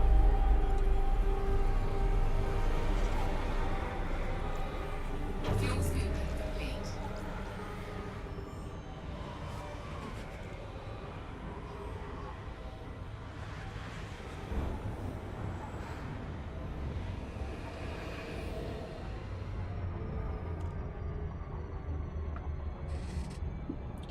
Well, Longside Base, that's the first engineer we're going to visit on this account.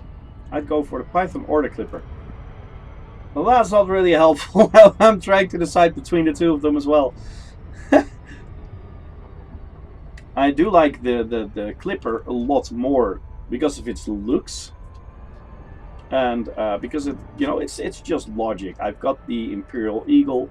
I'll probably get myself an Imperial Courier as well, and then get the Clipper as my main workhorse. Just so I can get every single Imperial ship up to the cutter. And that looks like a nice storyline. But a Python First of all, you can land it on a smaller landing pad. It's a medium landing pad instead of a large one. So that's a lot better. It's a lot more versatile. It's a lot more maneuverable. It's got a greater firepower, and it can actually transport more cargo. So Python is better in every single aspect, except for its looks.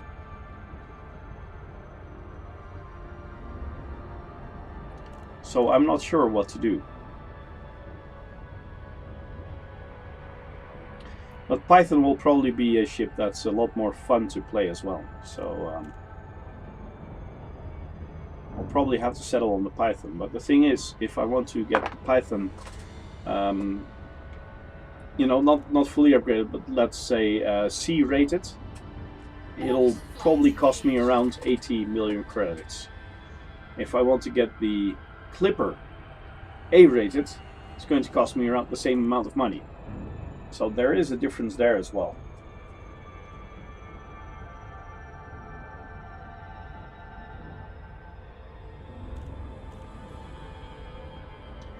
And then again, upgrading from the Clipper to the cutter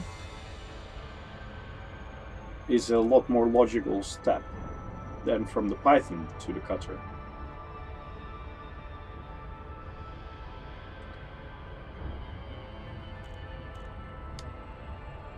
Yes, the Python is an amazing multi-purpose ship, and the thing is, the Clipper is a multi-purpose ship as well, but it functions a lot better in just plain trading.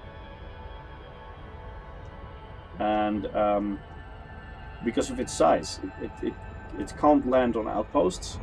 You can't really do a lot of the missions that Python can do. Python is more maneuverable, so if you have to fight your way out, no problem.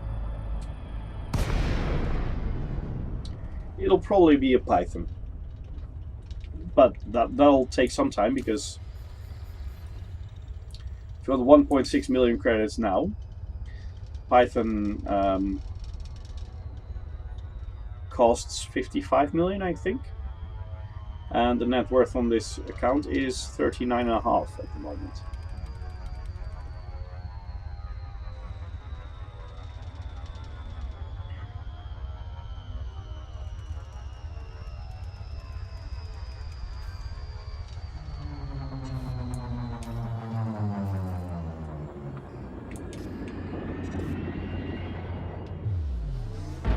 That's boosting.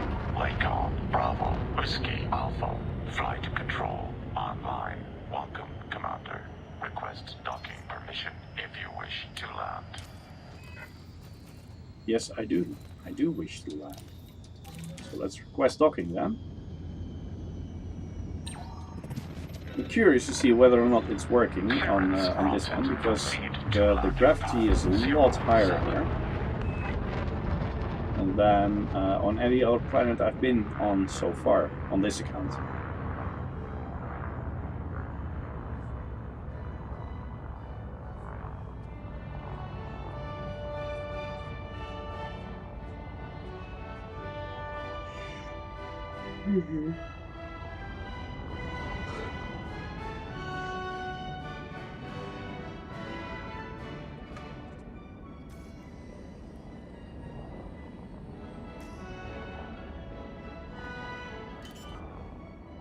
I like those biodomes down there.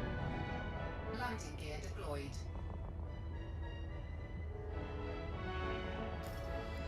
It would be so awesome to, at some point in the future, hopefully not too far future, be able to walk around here and just walk through this through the gateway behind my screen over there into the biodome over there. That would be awesome.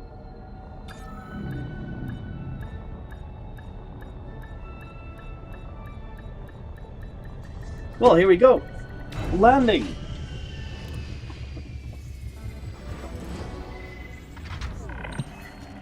Landing operation complete. Commence system shutdown. Engineers Workshop. Let's go there. Donate.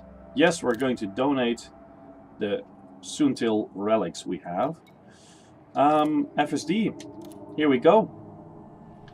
Not faster FSD boot sequence, of course. We're going to go for the increased FSD range. Fuel cost and generate. Yes. Well, I don't really care how much this is going to work, because we have the stuff with us to go for grade 5.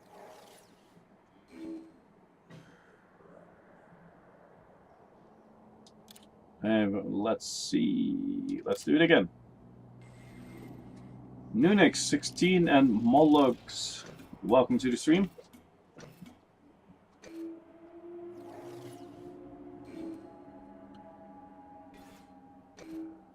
Oh, that's a good roll.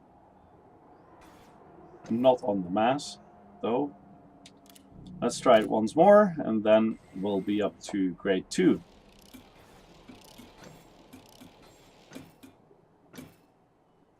Remember this music from earlier games, yeah.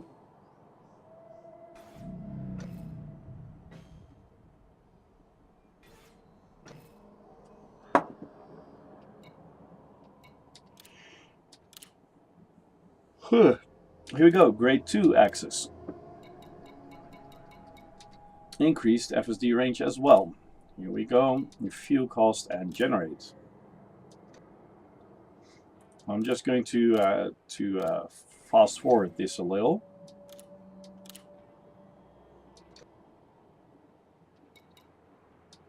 Discard, yes, I think we're up at grade 3 now, yes. Good, good, good, good, good. I'll just fast forward until we get to grade 5. Well, sort of fast forward. Basically just click on try again. And then as soon as it starts here, I'll click and go again.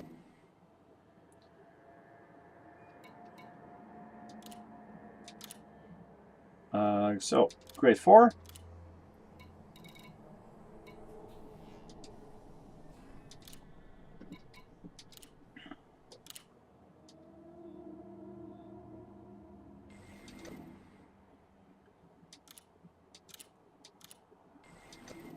One, two. Here we go, number 3. Discard, and now we're up to grade 5. So now we're really playing with power. I'm going to apply the first one and then see how much better or worse the other 2 are going to be. Because I didn't really find a lot of arsenic. Well, this is actually pretty good. So apply, and then we're just going to see if we can get a better roll on the next 2,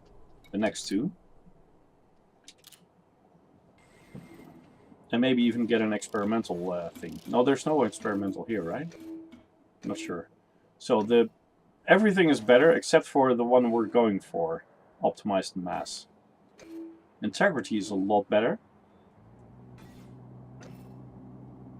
But no, we're going to try again. This is all really nice, but this, I'm not going to go down 7%.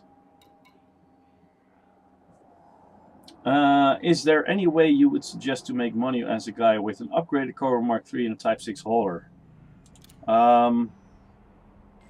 Probably go into a lot of slave trading. That's the quickest way to make credits in Type 6 hauler.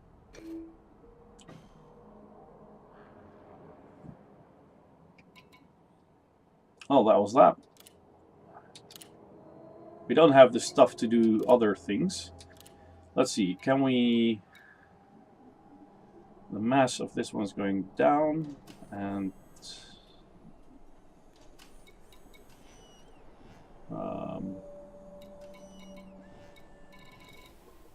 yeah, I'll try one of these, or maybe a few of these, because it will bring the mass of the ship down a little, and the optimal strength will go up.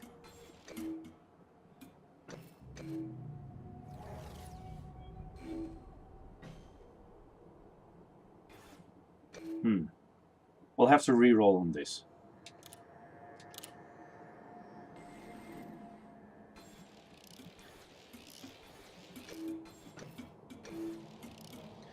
basically the route. A lot of people say you shouldn't.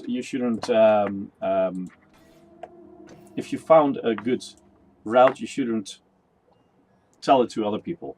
But if you go to the system is called Hmmm bin Farkas Port. Go there. Purchase slaves, imperial slaves that is, and then go to Mahimata, White City. No, sorry, White City. Sell the slaves there, get crop harvesters, and go back and forth. You get around 4,000 profit per ton for a two-way trip.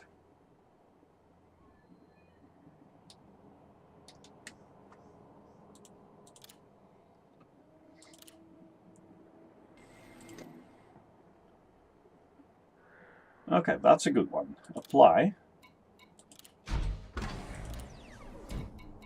Now, engines. It's a 5B thrusters. We're going to upgrade this anyway, so no. Not going to go there. Now, let's see. What have we actually done to the ship?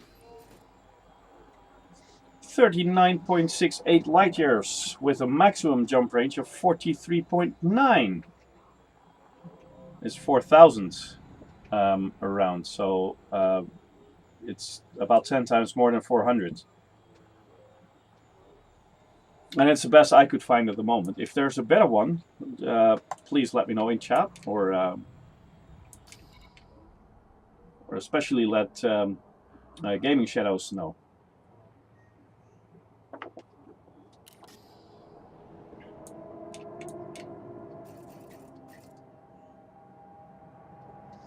Okay, so we found Marco Quent and Zechariah Nemo.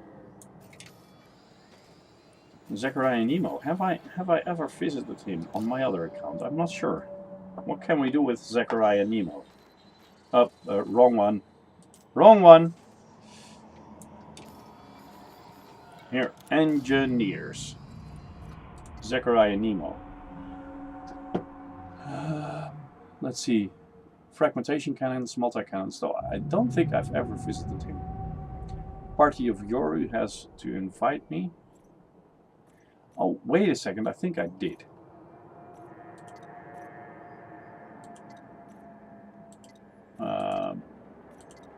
Marco Quent, Sirius Corporation. This was a pain to get access to. But anyway, let's see.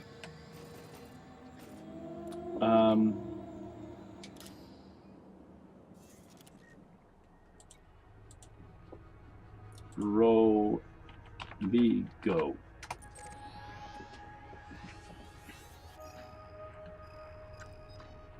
That's a pretty good distance. But since our jump range has increased quite a lot, it's not going to take as many jumps as it used to be. See, only 8 jumps. But I do need to run to the bathroom again. Before that, Gramps70, welcome to the stream. And Pre-Owned Spy, welcome as well. I hope you can bear with me for a few more minutes. I need to run to the bathroom. I'll be back in, say, 2 or 3 minutes.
So here we go.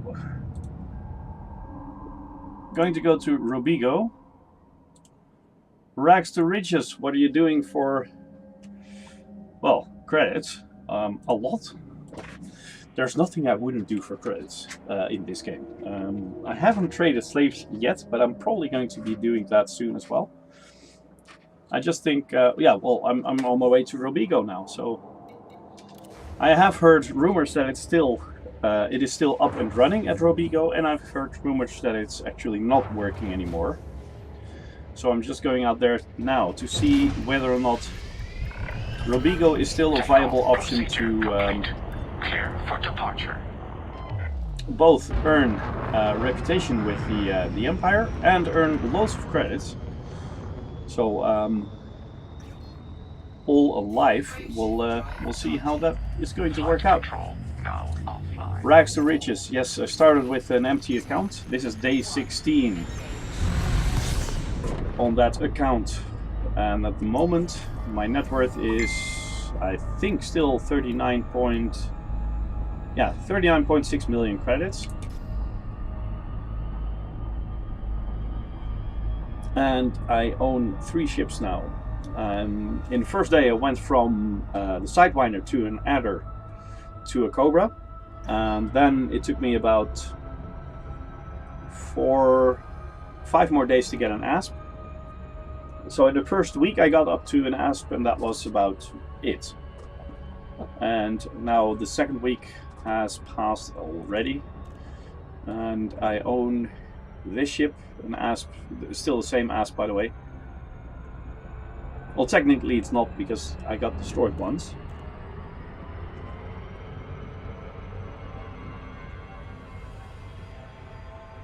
And then I also own a Vulture and an Imperial Eagle.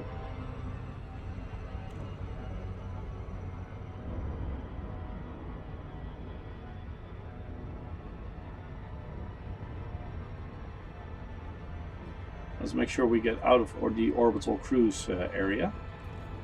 So our speed is going to go up a lot. As I need to circumnavigate. Yeah, there we go. That's the first jump. 8 jumps to go to Robigo.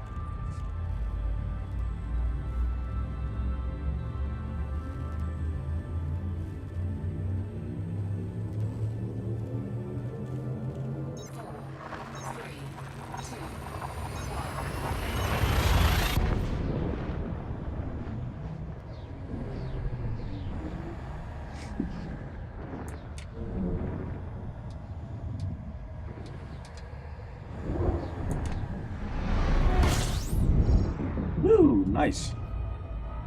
2 stars. That docking music was in the first Elite game or Frontier. I don't really know. It is a very famous piece of music, of course. And of course I don't really know the name of it at the moment. But it could be. But in the first Elite game, which was launched in 1984, I was 3 years old then, so I didn't really play it. I do have it installed on my PC, but I haven't dared try it once. I might have to do it at some point. And maybe even stream that as well. Just, that would be fun probably. See if that's going to work.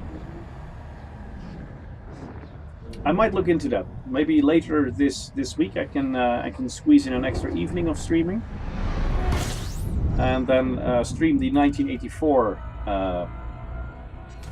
Elite game.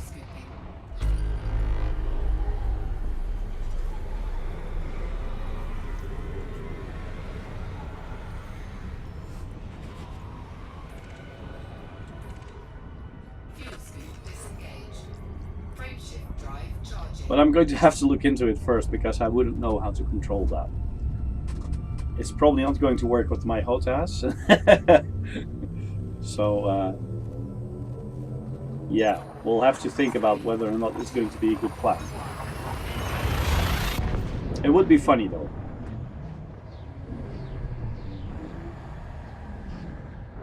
You played it on your Commodore 64.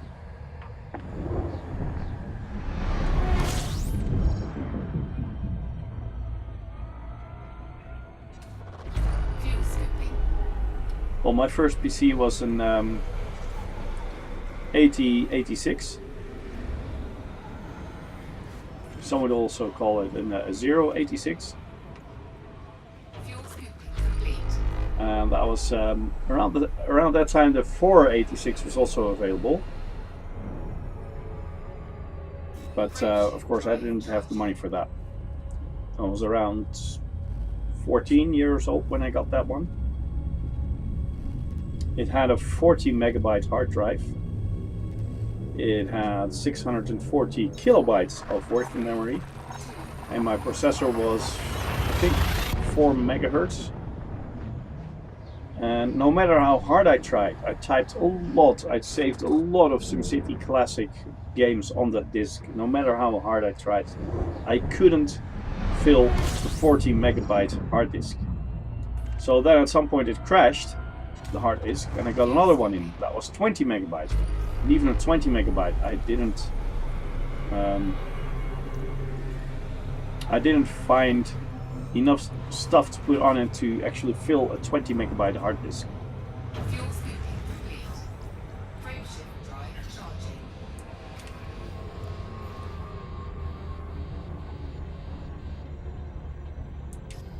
Frameshift drive. The funny thing is, I now have a 500 megabit internet line, both up and download, so in a few seconds, oh, even less than a few seconds, because let's see, a megabit, so divided by 8, in about 1 second I could fill that hard disk completely.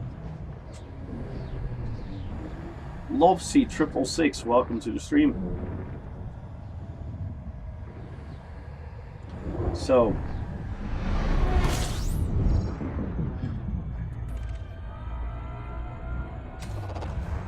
you know, a lot of people say things used to be better in the olden days. Well, when I look at my olden days computer, it wasn't better at all. I mean, it couldn't even run in color. Drive charging. Yeah, it did. It had one color. I had a yellow screen, yellow, black, you know. So it did have one color, and I could even change that for green, but not at the same time. Or white, not at the same time as well. Depended on the type of screen you had.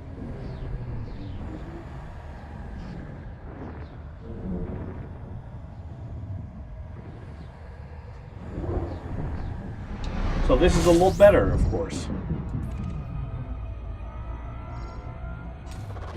Fuel scooping. Game Makers was better saving hard disk space. Yeah, that's for sure. That was better back then. Fuel scoop disengaged. I mean, I had 2 installations of SimCity Classic on my 20 megabyte hard disk. WordPerfect 5.1 and some other programs, and a lot of files that were saved. I think I had about 8 or 9 megabyte of the hard disk filled. So not even half.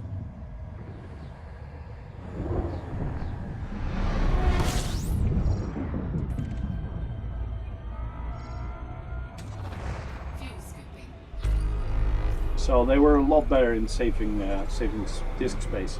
But I don't think it's as important now, you know. My PC here, I've got it over here. It's got a RAID 5 array with 3 1 terabyte hard disks. Scooping complete. And downstairs I have a PC that runs the same array but with 3 2 terabyte hard disks. So it's got a 4 terabyte storage space. Drive charging. And there's just not the need for compression anymore. Not the way it used to be. 4, 3, And plus, you know, we all want games with a 4K screen and things like that. Well, if you want a 4K screen and you want all the detail, that has to be programmed as well.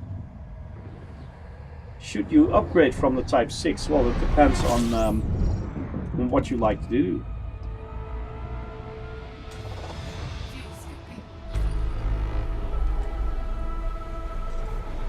Okay, so we're in Robigo. Yay! Gaming channel, thanks for the follow. It depends what you want to do. I didn't even go to...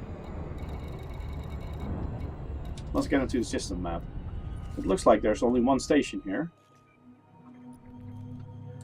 Yes, there is. Well, it's no question as to where we're going then. Let's go there.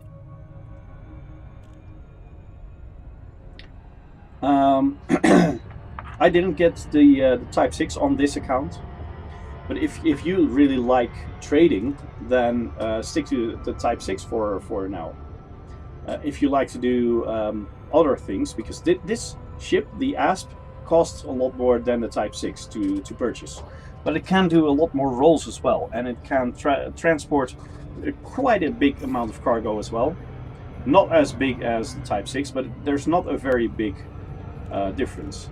And if you want to stick to trading, then probably the Type 7 would be the next logical step. It's not very expensive, but it does double your cargo space, and then from there on you could well, maybe go for a Type 9 as well. That's if you enjoy trading. Those are really good trading ships. But if you would like to venture into doing other types of missions, or maybe some this is a very strange looking system, by the way. Looks like this. Looks like the rings aren't really centered. Well, as long as I don't jump into the rings while trying to land here. Anyway, if you like to venture into other things like doing delivery missions, of course delivery missions can still be done in a Type 6, but if you want to be able to fight off pirates as well, then I should really think about getting a different ship. And I do think that an ASP is one of the best ships, which is still pretty early game. Because you can, well, as you can see, I could get the jump range up to close to 40 light years per jump, which is pretty good. And I still have the capability of transporting, let's see, 72 tons of cargo at the moment. That's because I have a 5C fuel scoop. If I mount a smaller fuel scoop, I can transport over 100 tons of cargo. And still take that with this setup. I can still get that up to about 25 or even 30 light years away with 100 tons of cargo. So for that, it is pretty good. You could do some longer range trading missions with the ASP, which might be able to earn you a lot more credits quicker.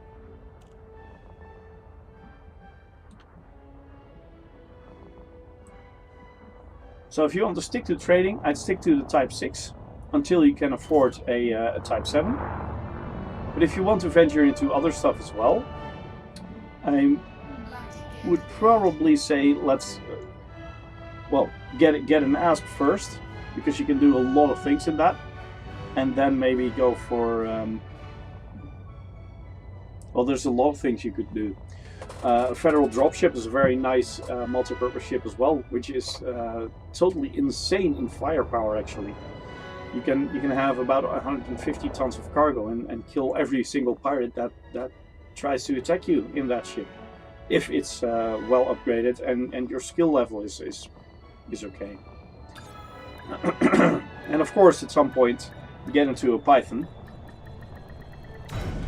because that really is a very good ship. I really think the Python is one of the best, if not the best, ships I've owned.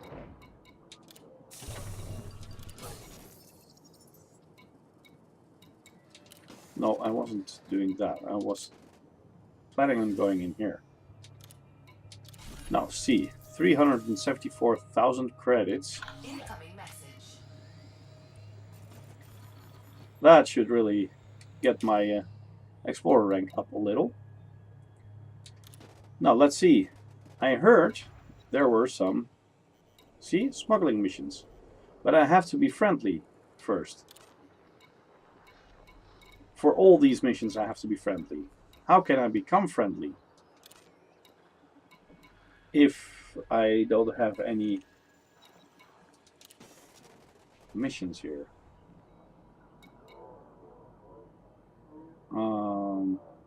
You have the Cobra too.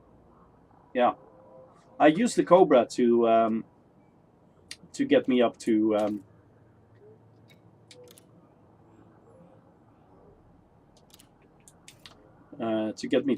get me Asp.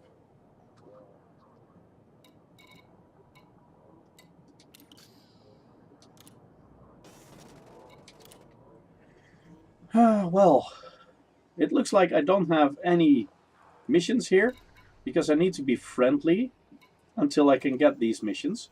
And as you can see, as soon as I can get these missions, I can really earn quite a nice amount of credits. And probably, if you get up to Allied, you can get even higher paying missions. But at the moment, it's not possible for me to get these missions. So I'll have to look into how I get acquainted with these guys.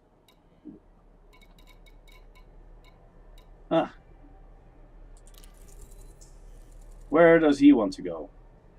Solthis, only 59 light years. You know what? Can I go into... No, there's no outfitting here. I was gonna say, if this guy wants to pay me 1.3 million credits to travel 59 light years, that's only 2 jumps. Why not? But I don't have any... I don't have a whatchamacallit, passenger cabin here. And there's no way to get one here as well.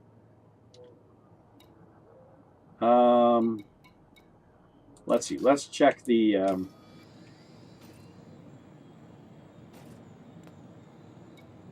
let's check the system map. There's no bases here.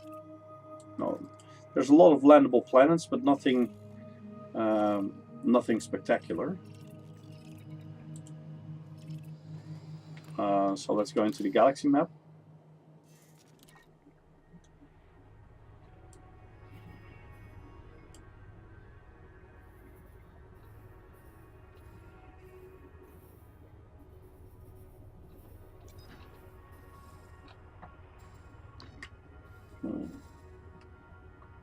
I'm really curious to see how can I raise my reputation here if there's nothing like a mission to actually raise my reputation. I might have to refresh the mission board long enough for missions to spawn that I can do.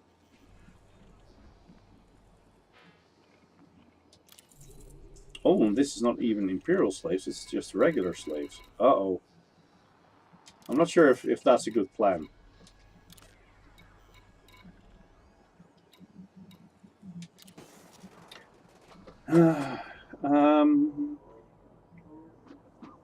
Well, you know, the other option is... my first few episodes, I was switching back and forth between the Empire... So this ranks, and the Federation. I decided to go with the Federation first because I was going for the Federation on my other account, and I thought, you know what, getting the dropship is going to be very nice. Getting the assault ship is going to be very nice as well, and gather other stuff there as well. And then at some point I'll get the Federal Corvette. then I decided, no, I'm going to go for the Empire because I'm going for the Federation on my main account. It's more logic if I stick to the Empire on this account because, you know, I can do two different things. It's more fun.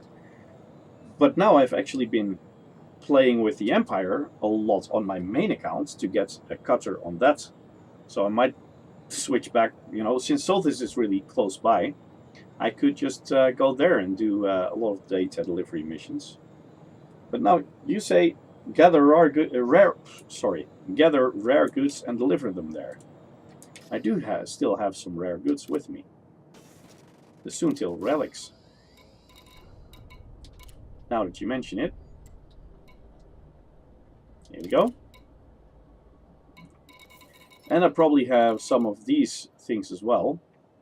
Why not sell all of it and see how we, if it helps. Beryllium.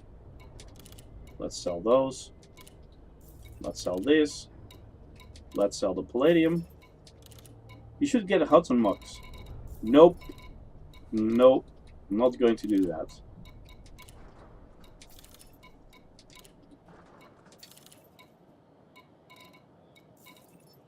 Resonating separators. Okay. That's it. No cargo space left. Or nothing left in my cargo space. That's what I was going to say. Let's load the mission board again. No, nothing here. So, what shall I do? Shall I go to the Federation to solve this and do some stuff over there?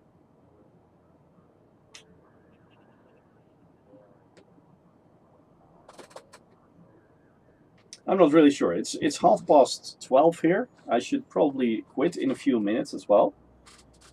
What do you guys think? Feds or imps? Feds or imps? Basically, cutter or vet.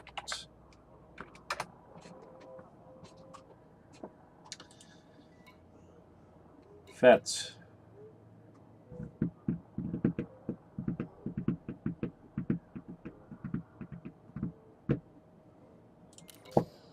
Well, the thing is,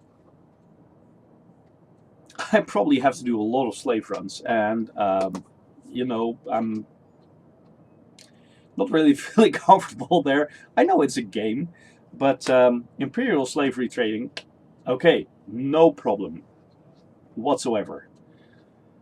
But this, I'm not really feeling comfortable about it. Plus, I'm really in love with the federal dropship. Let's look at this. I'm a recruit in the Federal Navy, so it's going to take another 2 ranks to get me up to the dropship. If I go to Sothis, I can do a lot of the missions there. A lot of the data delivery missions back and forth from Sothis. And then do some of the poo scooping missions down there, or from there to back to the bubble.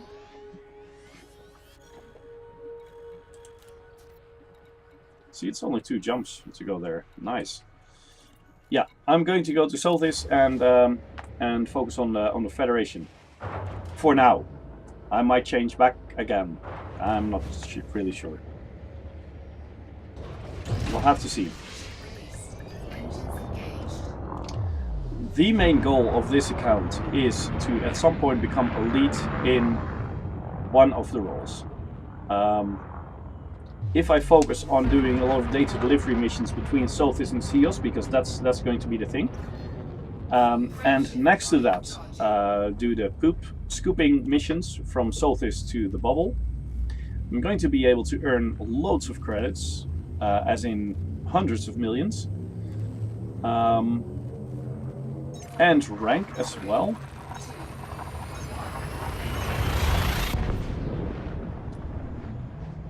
And I'm probably going to be trading elite Well, not really soon, because it is going to take quite some hours, but it might really work.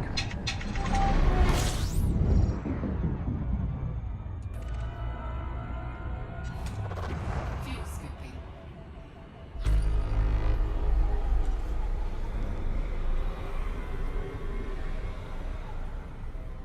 Fuel scoop disengaged. Frameshift drive charging.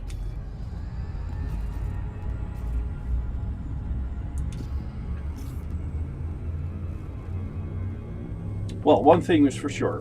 When we get to Soltis, if I'm correct, the Federation still rules that that station there. It's either New Holm or New Port, one of the two. And CEOS has the other one. Then I can finally sell that the data, the intel point data I have stacked up. Fuel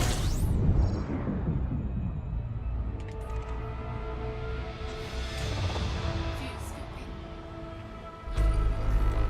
34 New Holm, see? New Holm station.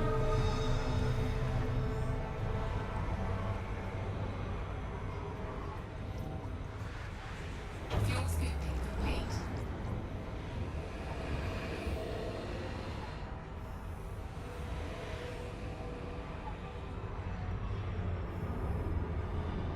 Well, I'm going to land there and then probably call it a day, because I do have to do some other stuff. I have to get changed to my work uniform and go to work actually at some point. I also have to eat something before that. I have to do a little of laundry, some of the dishes. So quite a lot to do in real life, and it's keeping me from playing on. Which is no problem at all, by the way. So I'll be going in there to land, and I'll see what I can do in the station. Anyway, we started with a stock, well, not really stock, but no engineering done at all, and now we have our shield generator engineered, making it lighter, and the frameshift drive is engineered, making sure that our jump range is actually 41.2 light years at the moment, which is not bad at all. And it's going to help us a lot if we start doing missions from New Holm Station. Of course, we can jump back and forth from here to CEOS, and that's not going to be a problem, because it's just one system over. But from here back to the bubble is about 400 light years. And of course, it's going to help a lot that we actually have the frameshift drive upgraded already. So next day of streaming on this account will probably be somewhere next week. Let's get the schedule. It's probably going to be next week. Could be Monday, but more likely it's going to be Tuesday. And I will be starting on data missions from New Holm to CEOS and back. Jumping back and forth a lot of the times until I'm allied with all the different factions in here, and then I'll start focusing on just the Federation. And as soon as I'm up the ranks, so as soon as let's see, this gets to 100%, then I'll load up with some of the poop scooping missions. Oh, game's freezing. No, here we go. Yep, there we go.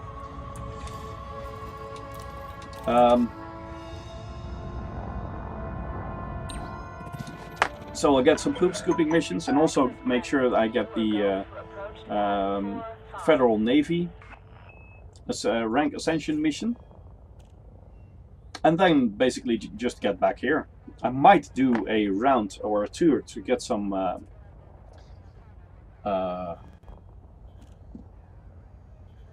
rare goods. That was it. And see if we can transport that back to Soltis here to work on our trading rank as well. but it all depends on how much time that takes. Scan detected. So we didn't really work on the amount of credits we have in this account, but we did work on the ASP itself and the reputation with one of the engineers. And it took quite some time to get it up to grade 5, but now we have a very nicely upgraded ship.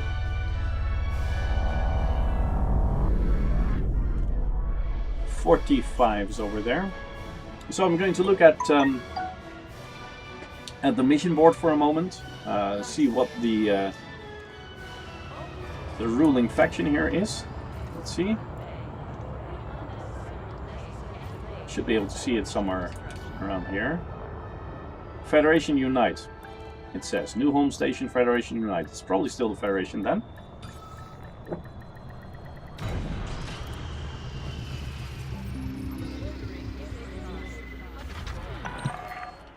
So here we go. Universal Cartography. Sell the page. Sold this system. 208,000 credits for this system. That's pretty awesome. But we can't sell that here, so I'll have to wait for that later. But finally, we can sell this, the Intel package, and now we only have the Alliance Intel package here, which is for 59,000 credits, which is not a lot, but it still is a nice amount of extra credits, of course. Refuel that. Let's see, mission board. See, we're going to do a lot of these. And then, as soon as that is all done, we'll get a lot of... are they in here already? A lot of these. There are missions transporting bio-waste, about 8 units for 6 million credits. But to get those missions, you have to get allied first. So we're going to make sure that next episode we're going to work on a lot of these missions to make sure we become allied with every single faction in here. And as soon as that is done, we'll start earning millions of credits. Plus, as soon as we've ranked up with every single faction in here, we're going to focus on just the Federation missions. And that's going to make sure that we actually gain quite some reputation as well. So thank you guys for watching. I'll be off tomorrow morning around the same time, but probably until a little later, because tomorrow is my day off. I'll be streaming World of Warships, so I might start a little later, but I'm also going to go on for a little later. World of Warships, playing my 2 Tier 9 Soviet destroyers, seeing if I can get anywhere close to the Tier 10. And on Thursday I'm going to be Elite in Elite Dangerous on my regular account. It's at 99% Tycoon at the moment, so I just have to do 1 or 2 more runs and then it'll be Elite. And we'll see where we go from there with that account. So thanks for watching. I'll see you later. Have a great day, and I enjoyed having you around. Goodbye.